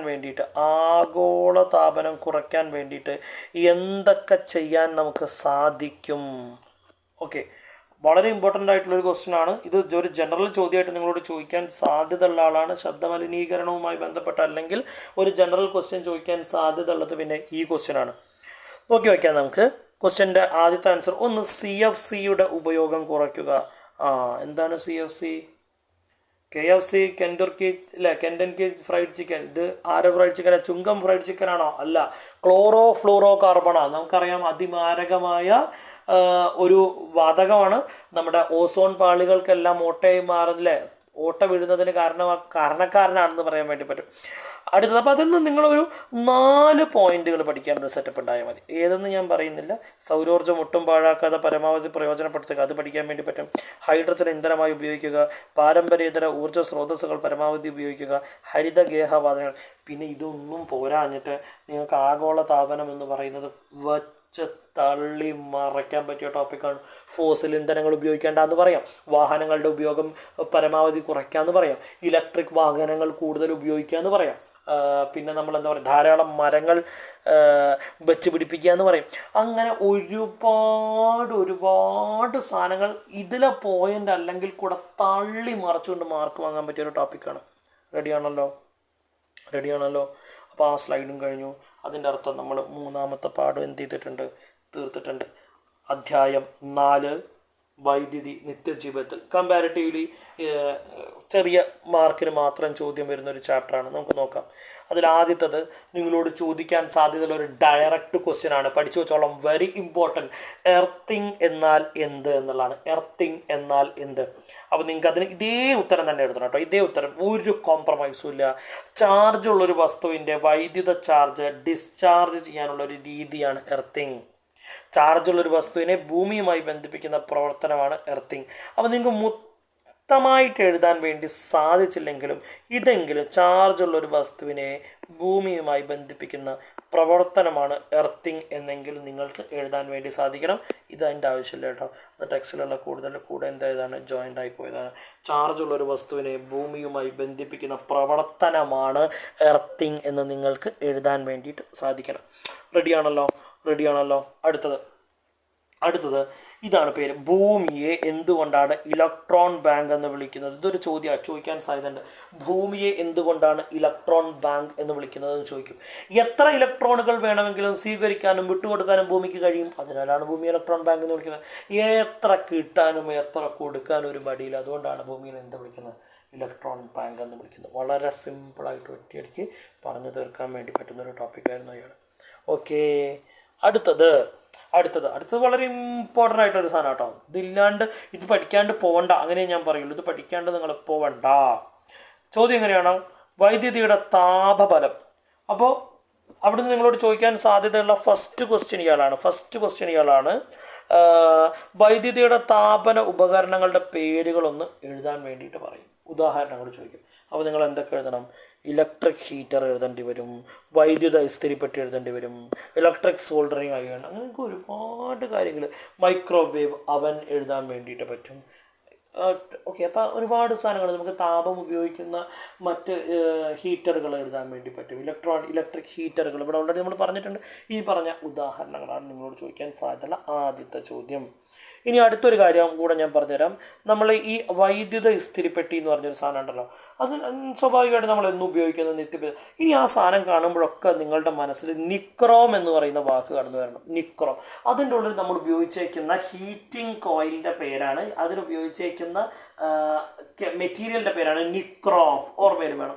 ഇസ്തിരിപ്പെട്ടി എവിടെ കണ്ടാലും നിങ്ങളുടെ മനസ്സിൽ എന്ത് വേണം? നിക്രോം വേണം. ഈ ഭാഗത്ത് നിന്ന് നിങ്ങളോട് ചോദിക്കാൻ സാധ്യതയുള്ള രണ്ടാമത്തെ ചോദ്യം അതാണ്. എന്തുകൊണ്ടാണ്, അതൊരു ലോഹസങ്കരാണ് കേട്ടോ നിക്രോം, അതൊന്നുമല്ല ചോദിക്കാൻ വേണ്ടി പോകുന്നത്. എന്തുകൊണ്ടാണ് ഹീറ്റിംഗ് കോയിലായിട്ട് ഇസ്തിരിപ്പെട്ടികളിൽ നിക്രോം തന്നെ ഉപയോഗിച്ചത്? ഈ 3 പോയിന്റ് അങ്ങനെ തന്നെ എഴുതണം, വളരെ ഇമ്പോർട്ടൻ്റ് ആണ്. ഉയർന്ന ദ്രവണാങ്കം, ഉയർന്ന പ്രതിരോധം, ചുട്ടുപഴുത്ത അവസ്ഥയിൽ ദീർഘനേരം നിൽക്കാനുള്ള കഴിവ്, അങ്ങനെ തന്നെ എഴുതി വയ്ക്കണം. നിങ്ങൾക്കറിയാം ഉയർന്ന ദ്രവണാങ്കമാണ്. ഓക്കെ, അത്ര പെട്ടെന്നൊന്നും ഉരുകിപ്പോയില്ല. എത്ര ചൂട് വന്നാലും താങ്ങി നിർത്താൻ നിക്രോമിന് കഴിയുന്നുണ്ട്. രണ്ടാമത്തെ ഉയർന്ന പ്രതിരോധം, നല്ല പ്രതിരോധം ഉള്ളതുകൊണ്ട് അവിടെ നല്ല രീതിയിൽ ചൂട് എന്ത് ചെയ്യുന്നത് പുറത്തുവിടാൻ വേണ്ടി സാധിക്കുന്നത്. മൂന്നാമത്തത് നമ്മൾ അത് ഏറ്റവും എളുപ്പമുള്ള സാധനം, ചുട്ടുപഴുത്ത അവസ്ഥയിൽ ദീർഘനേരം നിൽക്കുന്നുള്ള കഴിവ്. നമ്മളാരും ശരിക്കും ഇസ്തിരിപ്പെട്ടി ഓണാക്കിയിട്ട് ഫുൾ ടൈം ഓണാക്കിയിട്ടല്ല ഉപയോഗിക്കാറെന്നുള്ള, കുറച്ച് ആവശ്യത്തിന് ചൂടായ നമ്മൾ എന്ത് ചെയ്യാറുണ്ട്? ഓഫ് ചെയ്തുകൊണ്ട്. അപ്പോൾ അവിടെ പിന്നെയും ചൂട് നിലനിൽക്കുന്നു എന്നുള്ളൊരു കാരണമുണ്ട്. അതാണ് എന്തെന്ന് പറയുന്നത്, ചുട്ടുപഴുത്ത അവസ്ഥയിൽ ദീർഘനേരം നിൽക്കാനുള്ള കഴിവ് എന്നുള്ളത് കൊണ്ട് നമ്മൾ ഉദ്ദേശിക്കുന്നത്. Okay, moving on to the next slide. അടുത്ത സ്ലൈഡിലേക്ക് പോവാണ്. അപ്പോൾ ഒന്നെങ്കിൽ നിങ്ങളോട് ചോദിക്കാൻ സാധ്യതയുള്ള ആ സെക്ഷനിലുള്ള ഒരു ചോദ്യം എന്ന് പറയുന്നത് നിക്രോം എന്തുകൊണ്ട് ഉപയോഗിച്ചു എന്നുള്ളതാണ്. നമ്മൾ നേരത്തെ പറഞ്ഞ പോലെ ഒന്ന് നിക്രോം. രണ്ടാമത്തെ അതുപോലെ തന്നെ ചോദിക്കാൻ സാധ്യതയുള്ള ചോദ്യമാണ് ഈ ഫ്യൂസ് വയറിന് ഉണ്ടായിരിക്കേണ്ട സവിശേഷതകൾ. ഒരു നിശ്ചിത വൈദ്യുത പ്രവാഹ തീവ്രത താങ്ങാനുള്ള കഴിവ്, കുറഞ്ഞ ദ്രവണാങ്കം. ഇതൊന്ന് പഠിച്ചു നോക്കിയിട്ട്, ഈ കുറഞ്ഞ ദ്രവണാങ്കം ഇത് ഏതിൻ്റെയാണ്? ഫ്യൂസ് വയറിനാണ്. പക്ഷെ നേരെ മറിച്ച് നിക്രോമിൻ്റെ എന്താണ്? കമ്പയർ ചെയ്ത് തന്നെ താരതമ്യം ചെയ്ത് പഠിച്ചോളൂ. നിക്രോമിൻ്റെ എന്താ നമ്മൾ പറഞ്ഞിട്ടുണ്ടായിരുന്നു? ഉയർന്ന ദ്രവണാങ്കം. ഒരേപോലത്തെ 2 ടോപ്പിക്കുകളാണ്. അപ്പോൾ ഫ്യൂസ് വയറിന് ഉണ്ടാവേണ്ട സവിശേഷതകളിൽ ഒരു നിശ്ചിത വൈദ്യുതി പ്രവാഹ തീവ്രത താങ്ങാനുള്ള കഴിവും കുറഞ്ഞ ദ്രവണാങ്കമാണ്. നേരെ മറിച്ച് അപ്പുറത്തേക്ക് വരേണ്ട ടോപ്പിക്കിൽ ഉണ്ടാവേണ്ട സാധനം എന്ന് പറയുന്നത് ഉയർന്ന ദ്രവണാങ്കം, ഉയർന്ന പ്രതിരോധം, ചുട്ടുപഴുത്ത അവസ്ഥയിൽ ദീർഘനേരം നിൽക്കാനുള്ള കഴിവ്. അടുത്തതിലേക്ക് പോകുന്നു കേട്ടോ. ഈ ബൾബ് കണ്ട് പരിചയമില്ലാത്ത ആരുമില്ലല്ലോ? ഇല്ല. ഓക്കെ, അവിടെയുണ്ട് ഇതുപോലത്തെ ഒരു ചോദ്യം. മൂന്നാമത്തെ ചോദ്യം ഞാൻ പറഞ്ഞുതരാം. ഈ ബൾബിൻ്റെ പേരൊക്കെ ഒന്ന് പഠിച്ചു നോക്കി കേട്ടോ. ഒന്ന് ഇൻകാൻഡസെൻ്റ് ലാമ്പ്. ഇതിൻ്റെ ഉള്ളിൽ കാണുന്ന സാധനം ടങ്സ്റ്റൺ ആണ്. ആ ഫിലമെൻ്റ് ടങ്സ്റ്റൺ. അതുകൊണ്ട് അതിൻ്റെ വേറൊരു പേര് പറഞ്ഞുതരാം, ടങ്സ്റ്റൺ ലാമ്പ് എന്ന് അറിയപ്പെടുന്നത്. ടങ്സ്റ്റൺ ലാമ്പ് എന്ന് എന്ത് ചെയ്യുന്നുണ്ട്? അറിയപ്പെടുന്നുണ്ട്. അപ്പോൾ നിങ്ങളോട് ചോദിച്ചോളൂ, ഫസ്റ്റ് ക്വസ്റ്റ്യൻ എന്താണ്? എന്തുകൊണ്ടായിരിക്കാം ടങ്സ്റ്റൺ ഉപയോഗിച്ചിരിക്കുന്നത്? യെസ്, ക്വസ്റ്റ്യൻ ആണ്. 4 പോയിന്റ് ഉണ്ട്, 4 പോയിന്റ് പഠിക്കണം. 4 പോയിന്റ് ഉണ്ട്, 4 പോയിന്റ് എന്ത് ചെയ്യണം? ഇമ്പോർട്ടൻ്റ് ആണ്. 4 പോയിന്റും പഠിക്കേണ്ട ആവശ്യമുണ്ട്. ഉയർന്ന പ്രതിരോധം, ഉയർന്ന ദ്രവണാങ്കം, നേർത്ത കമ്പികളാക്കാനുള്ള കഴിവ്, ചുട്ടുപഴുത്ത വെളുത്ത അവസ്ഥയിൽ ദീർഘനേരം നിലനിൽക്കാനുള്ള കഴിവ്. നേരത്തെ നമ്മൾ ആരുമായി സാമ്യമുണ്ട് ഇയാൾക്ക്? നമ്മുടെ നിക്രോമുമായിട്ട് സാധ്യത. ചുട്ടുപഴുത്ത അവസ്ഥയിൽ നേരത്തെ നിന്നാൽ മതിയായിരുന്നു. ഇവിടെ അതുമായിട്ട് ഒരു കണ്ടന്റ് കൂടി, ചുട്ടുപഴുത്ത വെളുത്ത അവസ്ഥയിൽ, കാരണം പ്രകാശം നൽകുക എന്നുള്ളൊരു ഉദ്ദേശമാണല്ലോ. അപ്പോൾ അതെന്ത് ചെയ്തോളൂ? നോക്കി വെച്ചോളൂ. ഓക്കെ ആണല്ലോ. അപ്പം പേരുകൾ പഠിച്ചോ. Filament lamp, incandescent lamp, tungsten lamp. ഇയാൾക്ക് 3 പേരുണ്ട്: filament lamp, tungsten lamp, incandescent lamp. റെഡിയാണല്ലോ. ആ ടോപ്പിക്ക് നമ്മൾ എന്ത് ചെയ്തിട്ടുണ്ട്? കഴിഞ്ഞുകൊണ്ട് മുന്നോട്ടേക്ക് പോവുകയാണ്. Ready, next one. അടുത്ത സ്ലൈഡിലേക്ക് നീങ്ങുന്നു. അടുത്തത് ഡിസ്ചാർജ് ലാമ്പ്. ഈ ഡിസ്ചാർജ് ലാമ്പ് എന്താന്ന് പഠിച്ചിട്ടില്ലെങ്കിലും ഇതാണ് പരീക്ഷയ്ക്ക് ചോദിക്കാൻ നിങ്ങളോട് സാധ്യതയുള്ള കോൺസെപ്റ്റ്. ഇത് നന്നായി പഠിച്ചു വെച്ചേക്കും. അതിൽ നൽകുന്ന വാതകം, അതിൻ്റെ കളറുകളും. ക്ലോറിന് പച്ച നിറം, നിയോണിന് ഓറഞ്ച് ചുവപ്പ്, ഹൈഡ്രജന് നീല നിറം. ഇനി നിങ്ങളോട് ചോദിക്കാൻ സാധ്യതയുള്ളത് മഞ്ഞ നിറത്തെക്കുറിച്ചാണ്. അത് സോഡിയമാണ് കേട്ടോ. മഞ്ഞ നിറമാണ് നിങ്ങളോട് ചോദിക്കാൻ സാധ്യതയുള്ളത്. അത് സോഡിയം. അതും കൂടി പഠിച്ചു വെച്ചേക്കണം. ഈ 3 എണ്ണം പോരാ, ഞാൻ പറഞ്ഞു തന്നിട്ടുള്ള 4ാമത്തും കൂടി പഠിക്കണം. കഴിഞ്ഞ വർഷത്തെ പരീക്ഷയ്ക്ക് നമ്മൾ ഇതേപോലെ പ്രഡിക്റ്റ് ചെയ്ത ക്വസ്റ്റ്യൻ എന്ത് ചെയ്തിട്ടുണ്ട്? നേരെ ചോദിക്കുകയും ചെയ്തിട്ടുണ്ട്. ഓക്കെ, ആ ചാപ്റ്ററിൽ അവസാനത്തെ കണ്ടന്റ് LED എന്ന് പറയുന്ന കണ്ടന്റാണ്. നിങ്ങൾക്ക് എല്ലാവർക്കും പരിചയമുണ്ട്. ലൈറ്റ് എമിറ്റിംഗ് ഡയോഡ് അതാണ് എൽ ഇ ഡിയുടെ പൂർണ്ണനാമം എന്ന് പറയുന്നത്. അപ്പോൾ നിങ്ങളോട് ചോദിക്കാൻ സാധ്യതയുള്ള ചോദ്യം ഞാൻ പറഞ്ഞുതരാം.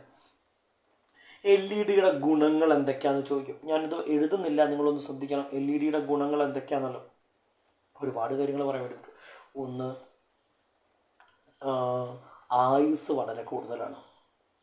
ഓക്കെ, ആയുസ് കൂടുതലാണ്. കറണ്ടിൻ്റെ ഉപഭോഗം വളരെ കുറവാണ്.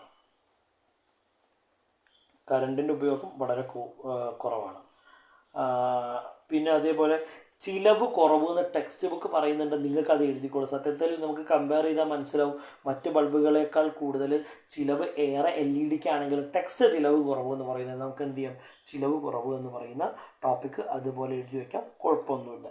ഓക്കെ ആണല്ലോ, റെഡിയാണല്ലോ. ഇത്രയും കാര്യങ്ങളാണ് നമുക്ക് ആരുമായി ബന്ധപ്പെട്ടിട്ട് പറയാനുള്ളത്. LED-യുമായി ബന്ധപ്പെട്ട ആ ടോപ്പിക് കൂടി കഴിയുമ്പോൾ വൃത്തിക്ക് നമ്മൾ നമ്മുടെ 4ാമത്തെ പാഠവും പഠിച്ചു തീർന്നു എന്നുള്ളതാണ്. അപ്പോൾ നിങ്ങളൊരു ഒറ്റ സ്ട്രെച്ചിൽ 4 പാഠത്തിനൊക്കെ വേണ്ടി ഇരുന്നാൽ മതി കേട്ടോ. ഇതൊരു സെക്കൻഡ് സ്ട്രെച്ചിലേക്ക് മാറ്റി വെച്ചോളൂ 5ാമത്തെ പാഠം മുതൽ. ഓക്കെ, ഞാൻ പറഞ്ഞു പോകുന്ന ഒരു വീഡിയോ കാണുന്ന സ്പീഡിൽ നമ്മൾ കേൾക്കുക എന്നല്ലാതെ പഠിച്ചു തീരുമോ എന്നുള്ളത് സംശയമാണ്. അപ്പോൾ നിങ്ങൾ പോസ് ചെയ്ത് വെച്ചത് ഏത് സ്ലൈഡിലാണെന്ന് ആലോചിക്കുക. നിങ്ങൾക്ക് സൈഡിൽ ഇങ്ങനെ സ്ലൈഡിൻ്റെ നമ്പർ ഉണ്ടാവുമല്ലോ, ഒരു ബുക്ക് മാർക്ക് പോലെ ഏത് സ്ലൈഡിലാണ് നിങ്ങൾ പറഞ്ഞ് പഠിച്ചു തീർന്നതെന്ന് ആലോചിക്കുക. ബാക്കി അടുത്ത ദിവസം കേട്ടിട്ട് ഒരു 3 ദിവസമൊക്കെ എടുത്തിട്ട് മുഴുവൻ പഠിച്ചു തീർത്താൽ മതി. പിന്നെ പരീക്ഷയുടെ തലേന്ന് നോക്കിയാൽ ഫുൾ സെറ്റായിരിക്കും 6. നോക്കാം. അടുത്തത് വൈദ്യുത കാന്തിക പ്രേരണം. നമുക്ക് ഇനി പറയാൻ ബാക്കിയുള്ളത് ഇപ്പം നമ്മൾ പറഞ്ഞൊരു 35ഓളം സ്ലൈഡിൽ എത്തിയിട്ടുണ്ട്. പെട്ടെന്ന് തീരും, ഒരു 48 സ്ലൈഡിലേക്ക് എത്താനുള്ളത് വരെയല്ലേ ഉള്ളൂ. പറയിട്ട് പറയാം, നോക്കിക്കോളൂ. വൈദ്യുത കാന്തിക പ്രേരണം ആദ്യം പഠിക്കേണ്ടത് സ്റ്റെപ്പ് അപ്പ് ട്രാൻസ്ഫോമറും സ്റ്റെപ്പ് ഡൗൺ ട്രാൻസ്ഫോമറും. ചിത്രം കണ്ടിട്ട് മനസ്സിലാക്കണം. ഒരാളെ പഠിച്ചാൽ മതി, 4 ആളെ ഉത്തരം എഴുതാൻ ഞാൻ പഠിപ്പിക്കും. 4 ആളെ എഴുതാനുള്ള ഉത്തരം പഠിപ്പിക്കാം. നോക്കിക്കോളൂ. നമ്മൾ കാണുന്നത് സ്റ്റെപ്പ് അപ്പ് ട്രാൻസ്ഫോമറിനാണ് കേട്ടോ.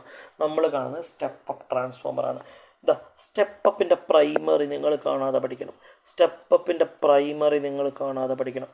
ചുറ്റുകളുടെ എണ്ണം കുറവാണ്, തടിച്ച കമ്പികളാണ്, വോൾട്ടത കുറവാണ്. സ്റ്റെപ്പ് അപ്പ് എന്താണെന്ന് അറിയാലോ, കുറഞ്ഞ വോൾട്ടേജിനെ കൂട്ടാനുള്ളതാണ്. സ്റ്റെപ്പ് ഡൗൺ എന്താ, ഉയർന്ന വോൾട്ടേജിനെ കുറയ്ക്കാനുള്ളത്. ആയിക്കോട്ടെ, അതിലെ പ്രൈമറി മാത്രം പഠിച്ചാൽ മതി. ഒന്ന് പഠിച്ചു വയ്ക്കൂ.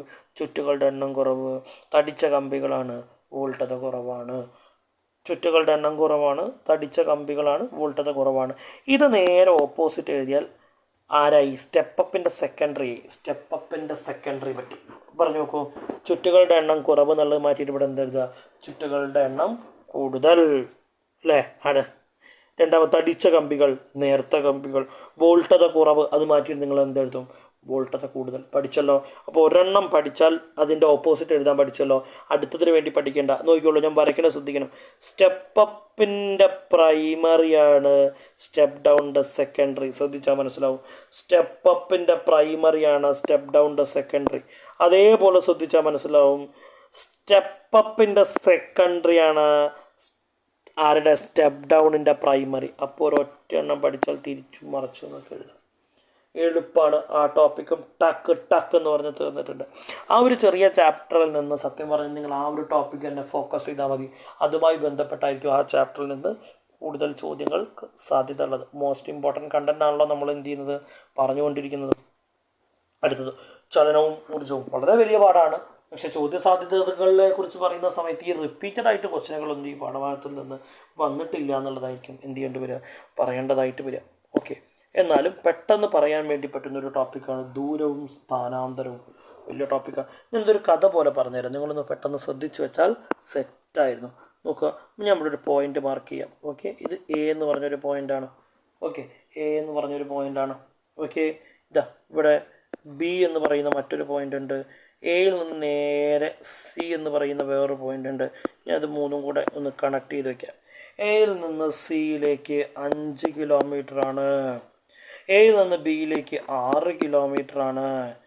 ബിയിൽ നിന്ന് സിയിലേക്ക് 10 കിലോമീറ്റർ ആണെന്ന് ചെയ്യുക. ചിത്രത്തിൻ്റെ യുക്തിയൊന്നും നിങ്ങൾ ചിന്തിക്കേണ്ട കേട്ടോ, ജസ്റ്റ് റഫ് ഡയഗ്രാം മാത്രമാണ് വരച്ചിട്ടുള്ളത്. അപ്പോൾ എയിൽ നിന്ന് സിയിലേക്കുള്ള നേർരേഖാ ദൂരം ഒന്ന് നടന്നു നോക്കുക. നേർരേഖാ ദൂരം 5 കിലോമീറ്റർ. ഈ നേർരേഖാ ദൂരത്തിനെ വിളിക്കുന്ന പേരാണ് സ്ഥാനാന്തരം. എന്താ വിളിക്കുക? സ്ഥാനാന്തരം. അപ്പോൾ എയുടെയും സിയും തമ്മിലുള്ള സ്ഥാനാന്തരം എത്രയാണ് ചോദിച്ചാൽ ഞങ്ങൾ എത്രയാണ് പറയുക? 5 കിലോമീറ്റർ എന്ന് പറയാം. എത്രയാണ് പറയുക? 5 കിലോമീറ്റർ. ഇനി എ ബിയിൽ പോയിട്ടാണ് സിയിലേക്ക് എത്തിയതെങ്കിൽ എത്ര ദൂരം സഞ്ചരിച്ചു? ആകെ മൊത്തമുള്ള സ്ഥാനമാറ്റം അതാണ് എന്ത്? ദൂരം. 6ഉം 10ഉം കൂട്ടി 16 കിലോമീറ്റർ എന്ത് ചെയ്തിട്ടുണ്ട്? 16 കിലോമീറ്ററാണ് അയാളുടെ സഞ്ചരിച്ചിട്ടുള്ള ദൂരം. എന്നാൽ സ്ഥാനാന്തരം എന്താണ്? നേർരേഖാ ദൂരമാണ്. അത് വെറും 5 കിലോമീറ്ററേ ഉള്ളൂ. ഞാൻ പക്ഷേ പലപ്പോഴും ഇങ്ങനെ ടോപ്പിക് എക്സ്പ്ലെയിൻ ചെയ്യുമ്പോൾ എന്ത് ചെയ്യാറില്ല, പഠിതാക്കൾക്ക് മനസ്സിലാവാനുള്ള സാധ്യത കുറവാണ്. ഞാൻ എൻ്റെ ജീവിത സാഹചര്യത്തിൽ നിന്ന് നിങ്ങൾക്ക് പെട്ടെന്ന് റിലേറ്റ് ചെയ്യാൻ വേണ്ടി പറ്റിയൊരു കാര്യം പറഞ്ഞുതരാം. അതൊന്ന് ആലോചിച്ച് വെച്ചാൽ മതി. ആദ്യം ഞാൻ ആരെ പറഞ്ഞുതരാം? സ്ഥാനാന്തരത്തെ പറഞ്ഞുതരാം. സ്ഥാനാന്തരം നേർരേഖാ ദൂരമാണെന്ന് ഞാൻ പറഞ്ഞല്ലോ. ഓക്കെ, ഞാൻ പണ്ട് കോളേജിൽ ചേർന്ന കാലത്തുള്ള കാര്യം പറയട്ടോ. കോളേജിൽ ചേർന്ന കാലത്ത് ഇതെൻ്റെ വീടാണേ. വീട് വിട്ടാൽ കോളേജ്, കോളേജ് വിട്ടാൽ വീട്, വീട് വിട്ടാൽ കോളേജ്, കോളേജ് വിട്ടാൽ വീട്. ഇതാരെക്കുറിച്ചാണ് ഞാൻ പറഞ്ഞത്? സ്ഥാനാന്തരത്തെക്കുറിച്ചാണ് പറഞ്ഞത്. നേർരേഖാ ദൂരം. ഓക്കെ ആണല്ലോ. അടുത്തത് പഠിച്ചോളൂ. അടുത്തത് പഠിച്ചോ. അടുത്തത് ദൂരമാണ് കേട്ടോ. ഒരു ദൂരം. ഇത് വീടാണ് കേട്ടോ. ഇത് കോളേജാണ്, ഇത് വീടാണ്, ഇത് കോളേജാണ്. അങ്ങനെ ഞാൻ എന്ത് ചെയ്തു? വീട്ടിൽ നിന്ന് കോളേജിലെത്തി. നേർരേഖയ്ക്കൊക്കെ തന്നെയാണ് വന്നത്. പക്ഷെ ഇവിടുന്ന് കാണാൻ കൊള്ളാവുന്ന ഒരുത്തീനെ കണ്ടു. പിന്നെ ഓളെ പിന്നാലെയൊക്കെ പോയി പോയി പോയി പോയി പോയി പോയി അവിടെയും ഇവിടെയൊക്കെ പോയി തിരിഞ്ഞിട്ടാണ് എന്ത് ചെയ്യുക? വീട്ടിലെത്തുക. ഓക്കെ, അപ്പോൾ നേർരേഖാ ദൂരം എന്തായിരുന്നു? സ്ഥാനാന്തരമായിരുന്നു. പക്ഷെ ഞാൻ ഈ പിന്നാലെ നടന്ന കാലത്തുള്ളത് എന്താണ്? ദൂരമാണ്. ആകെ സ്ഥാനമാറ്റം ദൂരമാണ്. നേർരേഖാ ദൂരം ആരാണ്? സ്ഥാനാന്തരമാണ്. ടോപ്പിക് നിങ്ങൾ പഠിച്ചു കഴിഞ്ഞിട്ടുണ്ടാവും 100% എനിക്ക് ഉറപ്പാണ്. ഓക്കെ, അവിടുന്ന് ചോദിക്കാൻ സാധ്യത ഉള്ളത് ഈ പറയുന്ന 2 ഇക്വേഷനുകളൊന്ന് പഠിച്ചു വെക്കണം. പ്രോബ്ലം ചെയ്യാനായിരിക്കില്ല, പക്ഷേ നിങ്ങളോട് ചോദിക്കാൻ സാധ്യതയുണ്ട്. വേഗം ദൂരം ബൈ സമയമാണെങ്കിൽ പ്രവേഗം സ്ഥാനാന്തരം ബൈ സമയമാണ് കേട്ടോ. വേഗം ദൂരം, പ്രവേഗം, സ്ഥാനാന്തരം. ഇയാളൊന്ന് നോക്കി വെക്കണം. അതിൽ അദിശമായിട്ടുള്ളതും ഒന്ന് സദിശമാണെന്നും പറയുന്നുണ്ട്. ടേബിൾ മോനെ മോസ്റ്റ് ഇമ്പോർട്ടൻ്റ് അല്ല. നിങ്ങളെല്ലാം പഠിച്ച് കഴിഞ്ഞതിന് ശേഷം അവസാനം പരീക്ഷയ്ക്ക് കയറുന്നതിൻ്റെ മുന്നേ ജസ്റ്റ് ഒന്ന് നോക്കി വെക്കേണ്ട ടോപ്പിക്കിൽ പെട്ട ഒരാളാണെന്ന് ഞാൻ മാത്രമല്ല മോസ്റ്റ് ഇമ്പോർട്ടൻ്റ് അല്ല എന്നും കൂടെ എന്ത് ചെയ്യട്ടെ, ഒന്ന് ഓർമ്മപ്പെടുത്തട്ടെ. ഓക്കെ, അടുത്തതിലേക്ക് പോകുന്നു. അടുത്തത് വളരെ ഇമ്പോർട്ടൻ്റ് ആയിട്ട് ടോപ്പിക് കേട്ടോ. ഒരു വസ്തു അസന്തുലിത ബാഹ്യബലത്തിന് വിധേയമാകുന്നവർ അതിൻ്റെ സ്ഥിതിയിലോ നേർരേഖ സമചലനത്തിലോ തുടരും. ഇതാണ് ന്യൂട്ടൻ്റെ 1ാം ചലന നിയമം. ഇത് പഠിച്ചു വെക്കാൻ പറ്റിയാൽ നല്ലതാണ്. 1ാം ചലന നിയമം എന്താണെന്ന്, ഒരു വസ്തു അസന്തുലിത ബാഹ്യബലത്തിന് വിധേയമാകുന്നവർ അതിൻ്റെ സ്ഥിതിയിലോ നേർരേഖ സമചലനത്തിലോ തുടരും. ഇതാണ് ന്യൂട്ടൻ്റെ 1ാം ചലന നിയമം. ചലന നിയമം അതേപോലെ തന്നെ പഠിച്ചു വെച്ചോളൂ. എഴുതാൻ ചോദിച്ചിട്ടുണ്ടോ ചോദിച്ചു കഴിഞ്ഞാൽ ഇപ്പോൾ ടെക്സ്റ്റ് ബുക്ക് മാറി വന്നതാണല്ലോ. നമ്മൾ അതിൻ്റെ മുന്നേ ഉണ്ടായിരുന്ന പുസ്തകത്തിൻ്റെ അടിസ്ഥാനത്തിൽ വന്നൊരു ക്വസ്റ്റ്യൻ പേപ്പറിൽ ചലന നിയമം എഴുതാൻ വേണ്ടിയിട്ട് എന്ത് ചെയ്തിരുന്നു, ചോദിച്ചിരുന്നു എന്ന് മാത്രം പഠിച്ചു വെച്ചാൽ നല്ലതാണ്. പക്ഷെ ഞാൻ അയാളെക്കാൾ ഇമ്പോർട്ടൻസ് കൊടുക്കുന്നത് ഈ ടോപ്പിക്കിനാണ്. ഇതാണ് ഏറ്റവും ഇമ്പോർട്ടൻ്റ് ആയിട്ട് ഞാൻ കാണുന്നത്. ജഡത്വം എന്ന് പറയുന്ന ടോപ്പിക്കാണ്. ഇത് അങ്ങനെ തന്നെ പഠിച്ചോളൂ. കാരണം ഇതിനൊരു ഉദാഹരണം ചോദിക്കാനൊക്കെ ഉള്ള സാധ്യതകളുള്ളൊരു ക്വസ്റ്റ്യനാണ്. ഓക്കെ, വളരെ ഇമ്പോർട്ടൻ്റ്. ഞാൻ കാണുന്ന ഏതിനേക്കാൾ കൂടുതൽ ചലന നിയമത്തിനേക്കാൾ ഞാൻ പ്രാധാന്യം കൊടുക്കുന്ന ടോപ്പിക്ക് ഇയാളാണ്. ഏതൊരു വസ്തുവിനും സ്വയം അതിൻ്റെ നിശ്ചലാവസ്ഥയ്ക്കോ നേർരേഖ സമചലനത്തിനോ മാറ്റം വരുത്താനുള്ള കഴിവില്ലായ്മയെ വിളിക്കുന്ന പേരാണ് ജഡത്വം. ഒന്നുമില്ല, അങ്ങനെയൊക്കെ ഡീറ്റെയിൽ ആയിട്ട് പഠിച്ചു പോകുമ്പോഴാണ് ബുദ്ധിമുട്ട് വരിക. നമ്മളൊരു ബസ്സിൽ സഞ്ചരിക്കുകയാണെന്ന് വിചാരിക്കുക. ഓക്കെ, ഫസ്റ്റത്തെ സാഹചര്യം നമ്മളിങ്ങനെ ഒരു കമ്പിയിൽ പിടിച്ചിരിക്കുകയാണല്ല, നമ്മൾ കമ്പിയിൽ പിടിച്ച് ഇങ്ങനെ നിൽക്കുകയെന്ന് ചോദിച്ചോളൂ. ബസ് എടുത്തു നമ്മളൊന്നും അറിയാണ്ട് ബാക്കോട്ട് പോയിട്ടാണ് നിന്നിട്ടുണ്ടായിരുന്നത്. അല്ലെ, ബസ് പെട്ടെന്ന് ബ്രേക്ക് ഇട്ടു പോണ വഴിക്ക്. നമ്മളത് ആ ബസ്സിൻ്റെ കൂടെ തന്നെ ഇങ്ങനെ മുന്നോട്ടേക്ക് ഒന്നാഞ്ഞ് പോയതിന് ശേഷം തിരിഞ്ഞ് നിൽക്കുന്നത് നമ്മൾ യഥാർത്ഥ സ്ഥലത്ത്. ഇതേയുള്ളൂ സംഭവം.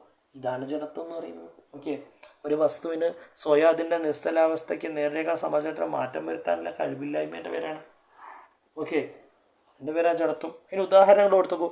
ഓട്ടക്കാരൻ അവസാന പോയിന്റ് എത്തിയാലും കുറച്ച് ദൂരം കൂടെ ഓടുന്നു. സ്വിച്ച് ഓഫ് ആക്കിയാലും ഫാൻ പിന്നെയും കറങ്ങുന്നു. ഓടുന്ന വാഹനത്തിൽ നിന്ന് ചാടി ഇറങ്ങുമ്പോൾ വാഹനത്തോടൊപ്പം കുറച്ച് ദൂരം ഓടുന്നു. ലോങ് ജമ്പ് ചാടാൻ വേഗത്തിൽ ഓടി വരുന്നു. മാങ്ങയുള്ള മാവ് കുലുക്കുമ്പോൾ മാങ്ങ വീഴുന്നു. ഇതെല്ലാം ഏതിൻ്റെ ഉദാഹരണങ്ങളായിട്ട് നമുക്ക് പറയാൻ വേണ്ടി പറ്റുന്നതാണ് ജഡത്വത്തിൻ്റെ. അപ്പോൾ ഞാൻ നിങ്ങളോട് തുടക്കത്തിൽ പറഞ്ഞില്ലേ, ഈ പ്രതിഭാസത്തിൻ്റെ കാരണം എന്തെന്ന് പറയുന്ന രീതിയിലുള്ള ചോദ്യങ്ങൾ വരുന്ന സമയത്ത് ഇയാൾക്കൊരു ഇതിലേതെങ്കിലും ഒരു ഉദാഹരണം തന്നുകൊണ്ട് നിങ്ങളോട് എന്ത് ചെയ്യാൻ വേണ്ടി പറ്റും, പ്രതിഭാസത്തിൻ്റെ പേര് ചോദിക്കാൻ വേണ്ടി പറ്റും. അപ്പോൾ ജഡത്വം എന്ന് നിങ്ങൾക്ക് എന്ത് ചെയ്യാൻ വേണ്ടി പറ്റണം, എഴുതാൻ വേണ്ടിയിട്ട് സാധിക്കണം. അടുത്തത് ഒട്ടേറെ ചോദ്യങ്ങൾക്ക് സാധ്യതയുള്ളൊരു സെഷനിലാട്ടോ നമ്മളുള്ളത്. ഘർഷണബലം. ഒരു പ്രതലത്തിന് മുകളിലൂടെ മറ്റൊരു പ്രതലം തള്ളി നീക്കുമ്പോൾ ചലനത്തെ എതിർക്കുന്ന തരത്തിൽ ആ പ്രതലങ്ങൾക്കിടയിൽ ഒരു ബലം അനുഭവപ്പെടും. ഇതാണ് ഘർഷണബലം. ഘർഷണത്തിന് കാരണം പ്രതലങ്ങൾക്കിടയിലെ പരിപരുത്തതും കൂർത്തതും കുഴിയുള്ളതുമായ ഭാഗങ്ങളാണെന്ന് സൂക്ഷ്മ നിരീക്ഷണത്തിലൂടെ മനസ്സിലാക്കാൻ വേണ്ടി സാധിക്കും.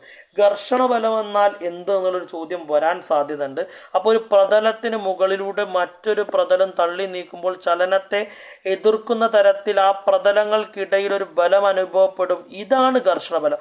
അത്രയും പോയിന്റ് പഠിച്ചാൽ താഴത്തേക്കുള്ള ആളില്ലെങ്കിലും വേണ്ടില്ല. കാരണം അതിനേക്കാൾ ഉപരി ചോദിക്കാൻ സാധ്യതയുള്ളത് അടുത്ത സ്ലൈഡ് ഞാൻ ഇൻക്ലൂഡ് ചെയ്തിട്ടുണ്ട്. എന്നാൽ ഇതൊന്ന് പഠിച്ചു വെച്ചോളൂ. ഘർഷണബലം എന്നാൽ എന്താണ് എന്നുള്ളൊരു ചോദ്യത്തിന് സാധ്യത കാണുന്നുണ്ട്. അപ്പോൾ നിങ്ങൾക്ക് ആ തിയറി അതേപോലെ തന്നെ കാണും. ഒരു പ്രതലത്തിന് മുകളിൽ മറ്റൊരു പ്രതലം തള്ളി നീക്കുമ്പോൾ ചലനത്തെ എതിർക്കുന്ന തരത്തിൽ ആ പ്രതലങ്ങൾക്കിടയിൽ ഒരു ബലം അനുഭവപ്പെടും. ഇതാണ് ഘർഷണബലം എന്ന് തന്നെ വളരെ ഡയറക്റ്റ് ആയിട്ട് തന്നെ നിങ്ങൾക്ക് എന്ത് ചെയ്യാൻ വേണ്ടി പറ്റുന്നുണ്ടാവും, എഴുതാൻ വേണ്ടിയിട്ട് സാധിക്കുന്നുണ്ടാവും. ഓക്കെ. അയ്യോ, ഈ ഒരു പേജ് ഒരു പ്രശ്നക്കാരനാണ്. എല്ലാ വാക്കുകളും ഇമ്പോർട്ടൻ്റ് ആയിട്ടുള്ളൊരു പേജ്, പോയിന്റ്സ് കൊണ്ട് നിറഞ്ഞിരിക്കുന്ന ഒരു പേജാണ് ടെക്സ്റ്റ് ബുക്കിൻ്റെ. നമുക്ക് നോക്കി നോക്കാം. ആദ്യത്തത് ഘർഷണം കൊണ്ടുള്ള ദോഷങ്ങളും പ്രയോജനങ്ങളുമാണ് കേട്ടോ. അപ്പോൾ ഘർഷണം കൊണ്ടുള്ള ദോഷങ്ങൾ: യന്ത്രഭാഗങ്ങൾക്ക് തേയ്മാനം, ഇന്ധന ചിലവ്, ചൂടുണ്ടാകുന്നു, വേഗം കുറയുന്നു. പ്രയോജനങ്ങൾ: വസ്തുക്കളെ പിടിക്കാൻ കഴിയുന്നു, തറയിലൂടെ നടക്കാൻ കഴിയുന്നു, വാഹനങ്ങൾക്ക് തറയിലൂടെ ഓടാൻ കഴിയുന്നു, ബ്രേക്കുകൾ ഉപയോഗിച്ച് ചലിക്കുന്ന വാഹനങ്ങൾ നിർത്താൻ കഴിയുന്നു. അത് നിങ്ങൾക്ക് എന്ത് ചെയ്യാൻ വേണ്ടി പറ്റും? ദോഷങ്ങളും ഗുണങ്ങളും ഒന്ന് പഠിച്ചു വയ്ക്കും. അതേപോലെ തന്നെ നിങ്ങളോട് ചോദിക്കാനുള്ളതാണ് ഘർഷണം കുറയ്ക്കാനുള്ള മാർഗങ്ങൾ. ഇതും പരീക്ഷയ്ക്ക് ചോദിക്കും. പ്രതലങ്ങൾ മിനുസപ്പെടുത്തുക. ക്യാരം ബോർഡ് നമ്മൾ പൗഡർ ഇട്ടിട്ടാണ് കളിക്കുക. സൈക്കിളിലും തയ്യൽ മെഷീൻ നമ്മൾ എണ്ണ ഇടുന്നു. ബെയറിങ്ങുകൾ ഉപയോഗിക്കുന്നുണ്ട്. ഓക്കെ, ഈ ഒരു 4 പോയിന്റ് സെറ്റ് ചെയ്ത് വെച്ച് കഴിഞ്ഞാൽ തന്നെ നിങ്ങൾക്ക് എന്ത് ചെയ്യാൻ വേണ്ടി പറ്റും? അത് ധാരാരേഖിതമാക്കുന്ന വിമാനം, തോണിവ പോലെയുള്ള കൂർത്തറ്റ, അതിലേക്കൊന്നും നിങ്ങൾ എന്ത് ചെയ്യേണ്ട ആവശ്യമില്ല. അത്രയും ഡീപ്പായിട്ട് പോകേണ്ട ആവശ്യമില്ല. ആ 4 പോയിന്റുകൾ എഴുതുമ്പോൾ തന്നെ ഇവിടെ മാർക്ക് കിട്ടി. അപ്പോൾ ഈ സെഷനിൽ ഇപ്പോൾ ഞാൻ പറഞ്ഞതിൽ നിന്ന് ഘർഷണം കൊണ്ടുള്ള ദോഷങ്ങൾ പഠിക്കണം, പ്രയോജനങ്ങൾ പഠിക്കണം, ഘർഷണങ്ങൾ കുറയ്ക്കാനുള്ള മാർഗങ്ങൾ കഴിഞ്ഞിട്ടില്ല, ഇനിയുണ്ട്. അടുത്ത പാരഗ്രാഫിലേക്ക് നോക്കണം. ഘർഷണം കുറയ്ക്കാൻ ഉപയോഗിക്കുന്ന ദ്രാവകങ്ങളെ വിളിക്കുന്ന പേര് പഠിക്കണം. ലൂബ്രിക്കൻറ്റുകൾ അഥവാ സ്നേഹകങ്ങൾ. ലൂബ്രിക്കൻ്റ് അഥവാ സ്നേഹങ്ങൾ വളരെ ഇമ്പോർട്ടൻ്റ് ആണ്. ലൂബ്രിക്കൻ്റ് അഥവാ സ്നേഹകങ്ങൾ നിർബന്ധമായും പഠിച്ചു വെക്കേണ്ട ടോപ്പിക്കിൽ പെട്ടിട്ടുള്ള ആളാണ്. ഓക്കെ, അതിന് ഉദാഹരണം തന്നിട്ടുണ്ട്. എഞ്ചിൻ ഓയിൽ, ആവണക്കെണ്ണ. അതിന് ഉദാഹരണം പഠിക്കണം. എഞ്ചിൻ ഓയിൽ, ആവണക്കെണ്ണ ഉദാഹരണമാണ്. ഓക്കെ, ഖരരൂപത്തിലുള്ള സ്നേഹകമാണ് ഗ്രാഫൈറ്റ്. അപ്പോൾ അതൊരു ചോദ്യം, 1 മാർക്കിൻ്റെ ചോദ്യമായിരിക്കും. ഖരരൂപത്തിലുള്ള ഒരു നിങ്ങളോടൊരു പേര് ചോദിക്കുകയാണെങ്കിൽ, എന്തിൻ്റെ ഒരു സ്നേഹകത്തിൻ്റെ ഒരു പേര് ചോദിക്കുകയാണെങ്കിൽ നിങ്ങൾക്ക് എഴുതാൻ എന്ത് പറ്റണം? ഗ്രാഫൈറ്റ് ആണെന്ന് എഴുതാൻ വേണ്ടിയിട്ട് പറ്റണം നിങ്ങൾക്ക്. അതേപോലെ മണ്ണെണ്ണ. ഉദാഹരണ മണ്ണെണ്ണ പോലെ എളുപ്പത്തിൽ തേൻ ഒഴുകില്ലല്ലോ. അതിന് ഘർഷണം കൂടുതൽ അനുഭവപ്പെടുന്നത് എന്തുകൊണ്ടാണ്? ദ്രാവകങ്ങളിലെ ഘർഷണത്തിനെ വിസ്കോസിറ്റി എന്നാണ് വിളിക്കുന്നത്. അടുത്ത പേര് കേട്ടോ, വിസ്കോസിറ്റി. അടുത്ത പേര് പഠിച്ചോളൂ. വിസ്കോസിറ്റി കൂടിയ ദ്രാവകങ്ങളെ വിസ്കസ് ദ്രാവകങ്ങൾ എന്നാണ് വിളിക്കുന്നത്. എന്താ വിളിക്കുന്നത്? വിസ്കസ് ദ്രാവകങ്ങൾ എന്ന് വിളിക്കുന്നുണ്ട്. വിസ്കസ് ദ്രാവകങ്ങൾ എന്ന് വിളിക്കുന്നുണ്ട്. തേനും നെയ്യൊക്കെ ഇതിന് ഉദാഹരണമാണ്. ഈ വിസ്കോസിറ്റി നഷ്ടപ്പെടണമെങ്കിൽ എന്ത് ചെയ്യണം? ചൂടാക്കിയാൽ മതി. ചൂടാക്കുമ്പോൾ ഇവയുടെ വിസ്കോസിറ്റി നഷ്ടപ്പെടുന്നുണ്ട്. അപ്പോൾ നിറയെ പോയിന്റുകളുള്ള ഒരു സ്ലൈഡാണിത്. സ്ലൈഡ് നമ്പർ 43 വളരെ ഇമ്പോർട്ടൻ്റ് ആണ്. ഘർഷണങ്ങൾ കൊണ്ടുള്ള ദോഷങ്ങൾ പറയുന്നുണ്ട് ഇവിടെ, ഘർഷണങ്ങൾ കൊണ്ടുള്ള പ്രയോജനങ്ങൾ പറയുന്നുണ്ട്, ഘർഷണ ബലം കുറയ്ക്കാൻ എന്തൊക്കെ ചെയ്യാൻ സാധിക്കും എന്ന് പറയുന്നുണ്ട്, ഘർഷണം കുറയ്ക്കുന്ന ദ്രാവകങ്ങളെ സ്നേഹകങ്ങൾ എന്നാണ് വിളിക്കുന്നത്. അവയുടെ ഉദാഹരണങ്ങൾ പറയുന്നുണ്ട്. എഞ്ചിൻ ഓയിലും ആവണക്കെണ്ണയാണ്. ഇതുപോലെ തന്നെ ഘനരൂപത്തിലുള്ള ഒരു സ്നേഹകമാണ് ഗ്രാഫൈറ്റ് എന്ന് പറയുന്നുണ്ട്. ഈ ദ്രാവകങ്ങളിലെ ഘർഷണ ബലത്തെ വിളിക്കുന്ന പേര് വിസ്കോസിറ്റിയാണ്. അത്തരം വിസ്കോസിറ്റി കൂടിയ ദ്രാവകങ്ങളെ വിസ്കസ് ദ്രാവകങ്ങൾ എന്ന് വിളിക്കുന്നു. ഈ വിസ്കസ് ദ്രാവകങ്ങളുടെ വിസ്കോസിറ്റി നഷ്ടപ്പെടാൻ അവയെ ചൂടാക്കിയാൽ മതി എന്നുള്ള കാര്യം കൂടി നമ്മൾ എന്ത് ചെയ്യുന്നുണ്ട്? പറഞ്ഞു വെക്കുന്നുണ്ട്. നമുക്ക് അതോടുകൂടി ആ പാഠം അവസാനിപ്പിക്കാം. 7ാമത്തെ പാഠം, 2 പാഠം കൂടി പറയാനുള്ളൂ. റെഡി. ഊർജ്ജ പരിപാലനം എളുപ്പമുള്ള പാഠം കേട്ടോ, വളരെ സിമ്പിൾ പാഠം. സിമ്പിൾ കോൺസെപ്റ്റുകൾ മാത്രമേ അയാൾക്കുള്ളൂ. നോക്കാം. അതിൽ ഇന്ധനവാതകങ്ങൾ. ഈ ഇന്ധനവാതകങ്ങൾ എന്ന് പറയുന്ന ടോപ്പിക്കിൽ ഏറ്റവും ഇമ്പോർട്ടൻ്റ് ആയിട്ട് പഠിക്കേണ്ട ആൾ LPG. ഉദാഹരണം പഠിച്ചേക്കൊണ്ട് കേട്ടോ. ഇന്ധനവാതകങ്ങൾക്ക് ഉദാഹരണം ചോദിക്കും. അപ്പോൾ LPG, LNG, CNG, ബയോഗ്യാസ് നിങ്ങൾ എഴുതി വെക്കണം. അതിൽ ഇൻഡെപ്തായിട്ട് ഉള്ളിലേക്ക് ഇറങ്ങി പഠിക്കേണ്ടത് ഏറ്റവും ആദ്യത്തെ കാണുന്ന ആളായിട്ടുള്ള ഇന്ധനവാതകങ്ങളെയാണ് നിങ്ങൾ ഇറങ്ങി ചെന്ന് പഠിക്കേണ്ടത്. അവിടെ ഞാൻ ഒന്ന് വായിച്ചു തരാം. പാചകവാതകം എന്ന് പൊതുവെ അറിയപ്പെടുന്ന ഇന്ധനമാണ് LPG, ലിക്വിഫൈഡ് പെട്രോളിയം ഗ്യാസ്. അതിൻ്റെ ഫുൾ ഫോം പഠിക്കണം. ലിക്വിഫൈഡ് പെട്രോളിയം ഗ്യാസ് വളരെ ഇമ്പോർട്ടൻ്റ് ആണ്. നമ്മുടെ നാട്ടിൽ റിഫൈനറികളിൽ പെട്രോളിയം, ഡീസലൊക്കെ ഉൽപ്പാദിപ്പിക്കുന്നതിന് ഒപ്പം നമുക്ക് ലഭിക്കുന്ന വാതകമായ പെട്രോളിയം ഗ്യാസിനെ ഉയർന്ന മർദ്ദത്തിൽ ദ്രാവകമായി മാറ്റുമ്പോഴാണ് LPG ലഭിക്കുന്നത്. ദ്രാവക രൂപത്തിൽ തന്നെ സിലിണ്ടറുകളിലാക്കി വീടുകളിലും ഹോട്ടലുകളിലുമൊക്കെ ഇവയെ എത്തിക്കുന്നു. മർദ്ദം കുറയുമ്പോൾ അത് വാതകമായി മാറും. അതൊന്നും നമുക്ക് വേണ്ട. പക്ഷേ പ്രൊപ്പെയിൻ, പ്രൊപ്പിലീൻ, ബ്യൂട്ടൈൻ, ബ്യൂട്ടിലീൻ ഇത് നമുക്ക് വേണം കേട്ടോ. പ്രൊപ്പെയിൻ, പ്രൊപ്പിലീൻ, ബ്യൂട്ടൈൻ, ബ്യൂട്ടിലീൻ എന്നീ രാസസംയുക്തങ്ങൾ വ്യത്യസ്ത അളവിൽ ചേർക്കുന്നതാണ് LPG. അവ LPGയിലെ ഘടകങ്ങൾ ഏതൊക്കെയാണെന്ന് ചോദിക്കുമ്പോൾ പ്രൊപ്പെയിൻ, പ്രൊപ്പിലീൻ, ബ്യൂട്ടൈൻ, ബ്യൂട്ടിലീൻ എന്ന് നമുക്ക് എഴുതാൻ വേണ്ടി പറ്റും. കഴിഞ്ഞിട്ടില്ല, ഇനി ഉണ്ട്. അതിലൊരു പോയിന്റ് കൂടി ഉണ്ട് കേട്ടോ. നമുക്കിവിടെ ഇന്ത്യയിൽ ലഭിക്കുന്നതിൽ ഏറ്റവും കൂടുതൽ പ്രാധാന്യം, ഇതിൽ ഏറ്റവും പ്രാധാന്യമുള്ള ആളാരാണ്? ബ്യൂട്ടൈൻ ആണ് കേട്ടോ. ഏറ്റവും പ്രാധാന്യമുള്ള ആളാരാണ്? ബ്യൂട്ടൈൻ ആണ്. ഓക്കെ, ഇനി വേറെ ഉണ്ട്. ഏതെങ്കിലും കാരണവശാൽ ലീക്ക് ചെയ്യുമ്പോൾ എളുപ്പം അറിയാൻ വേണ്ടി പ്രത്യേക മണമുള്ളതായ ഈഥൈൽ മെർകാപ്റ്റീൻ, അതും ഒന്ന് പഠിച്ചു വെച്ചോളൂ. ഈഥൈൽ മെർകാപ്റ്റീൻ. അപ്പോൾ 4 പേര് പഠിച്ചാൽ മതി. അതിൽ ഇൻഡെപ്തായിട്ട് നിങ്ങൾ ഇറങ്ങിച്ചെന്ന് പഠിക്കേണ്ടത് ആരാണ്?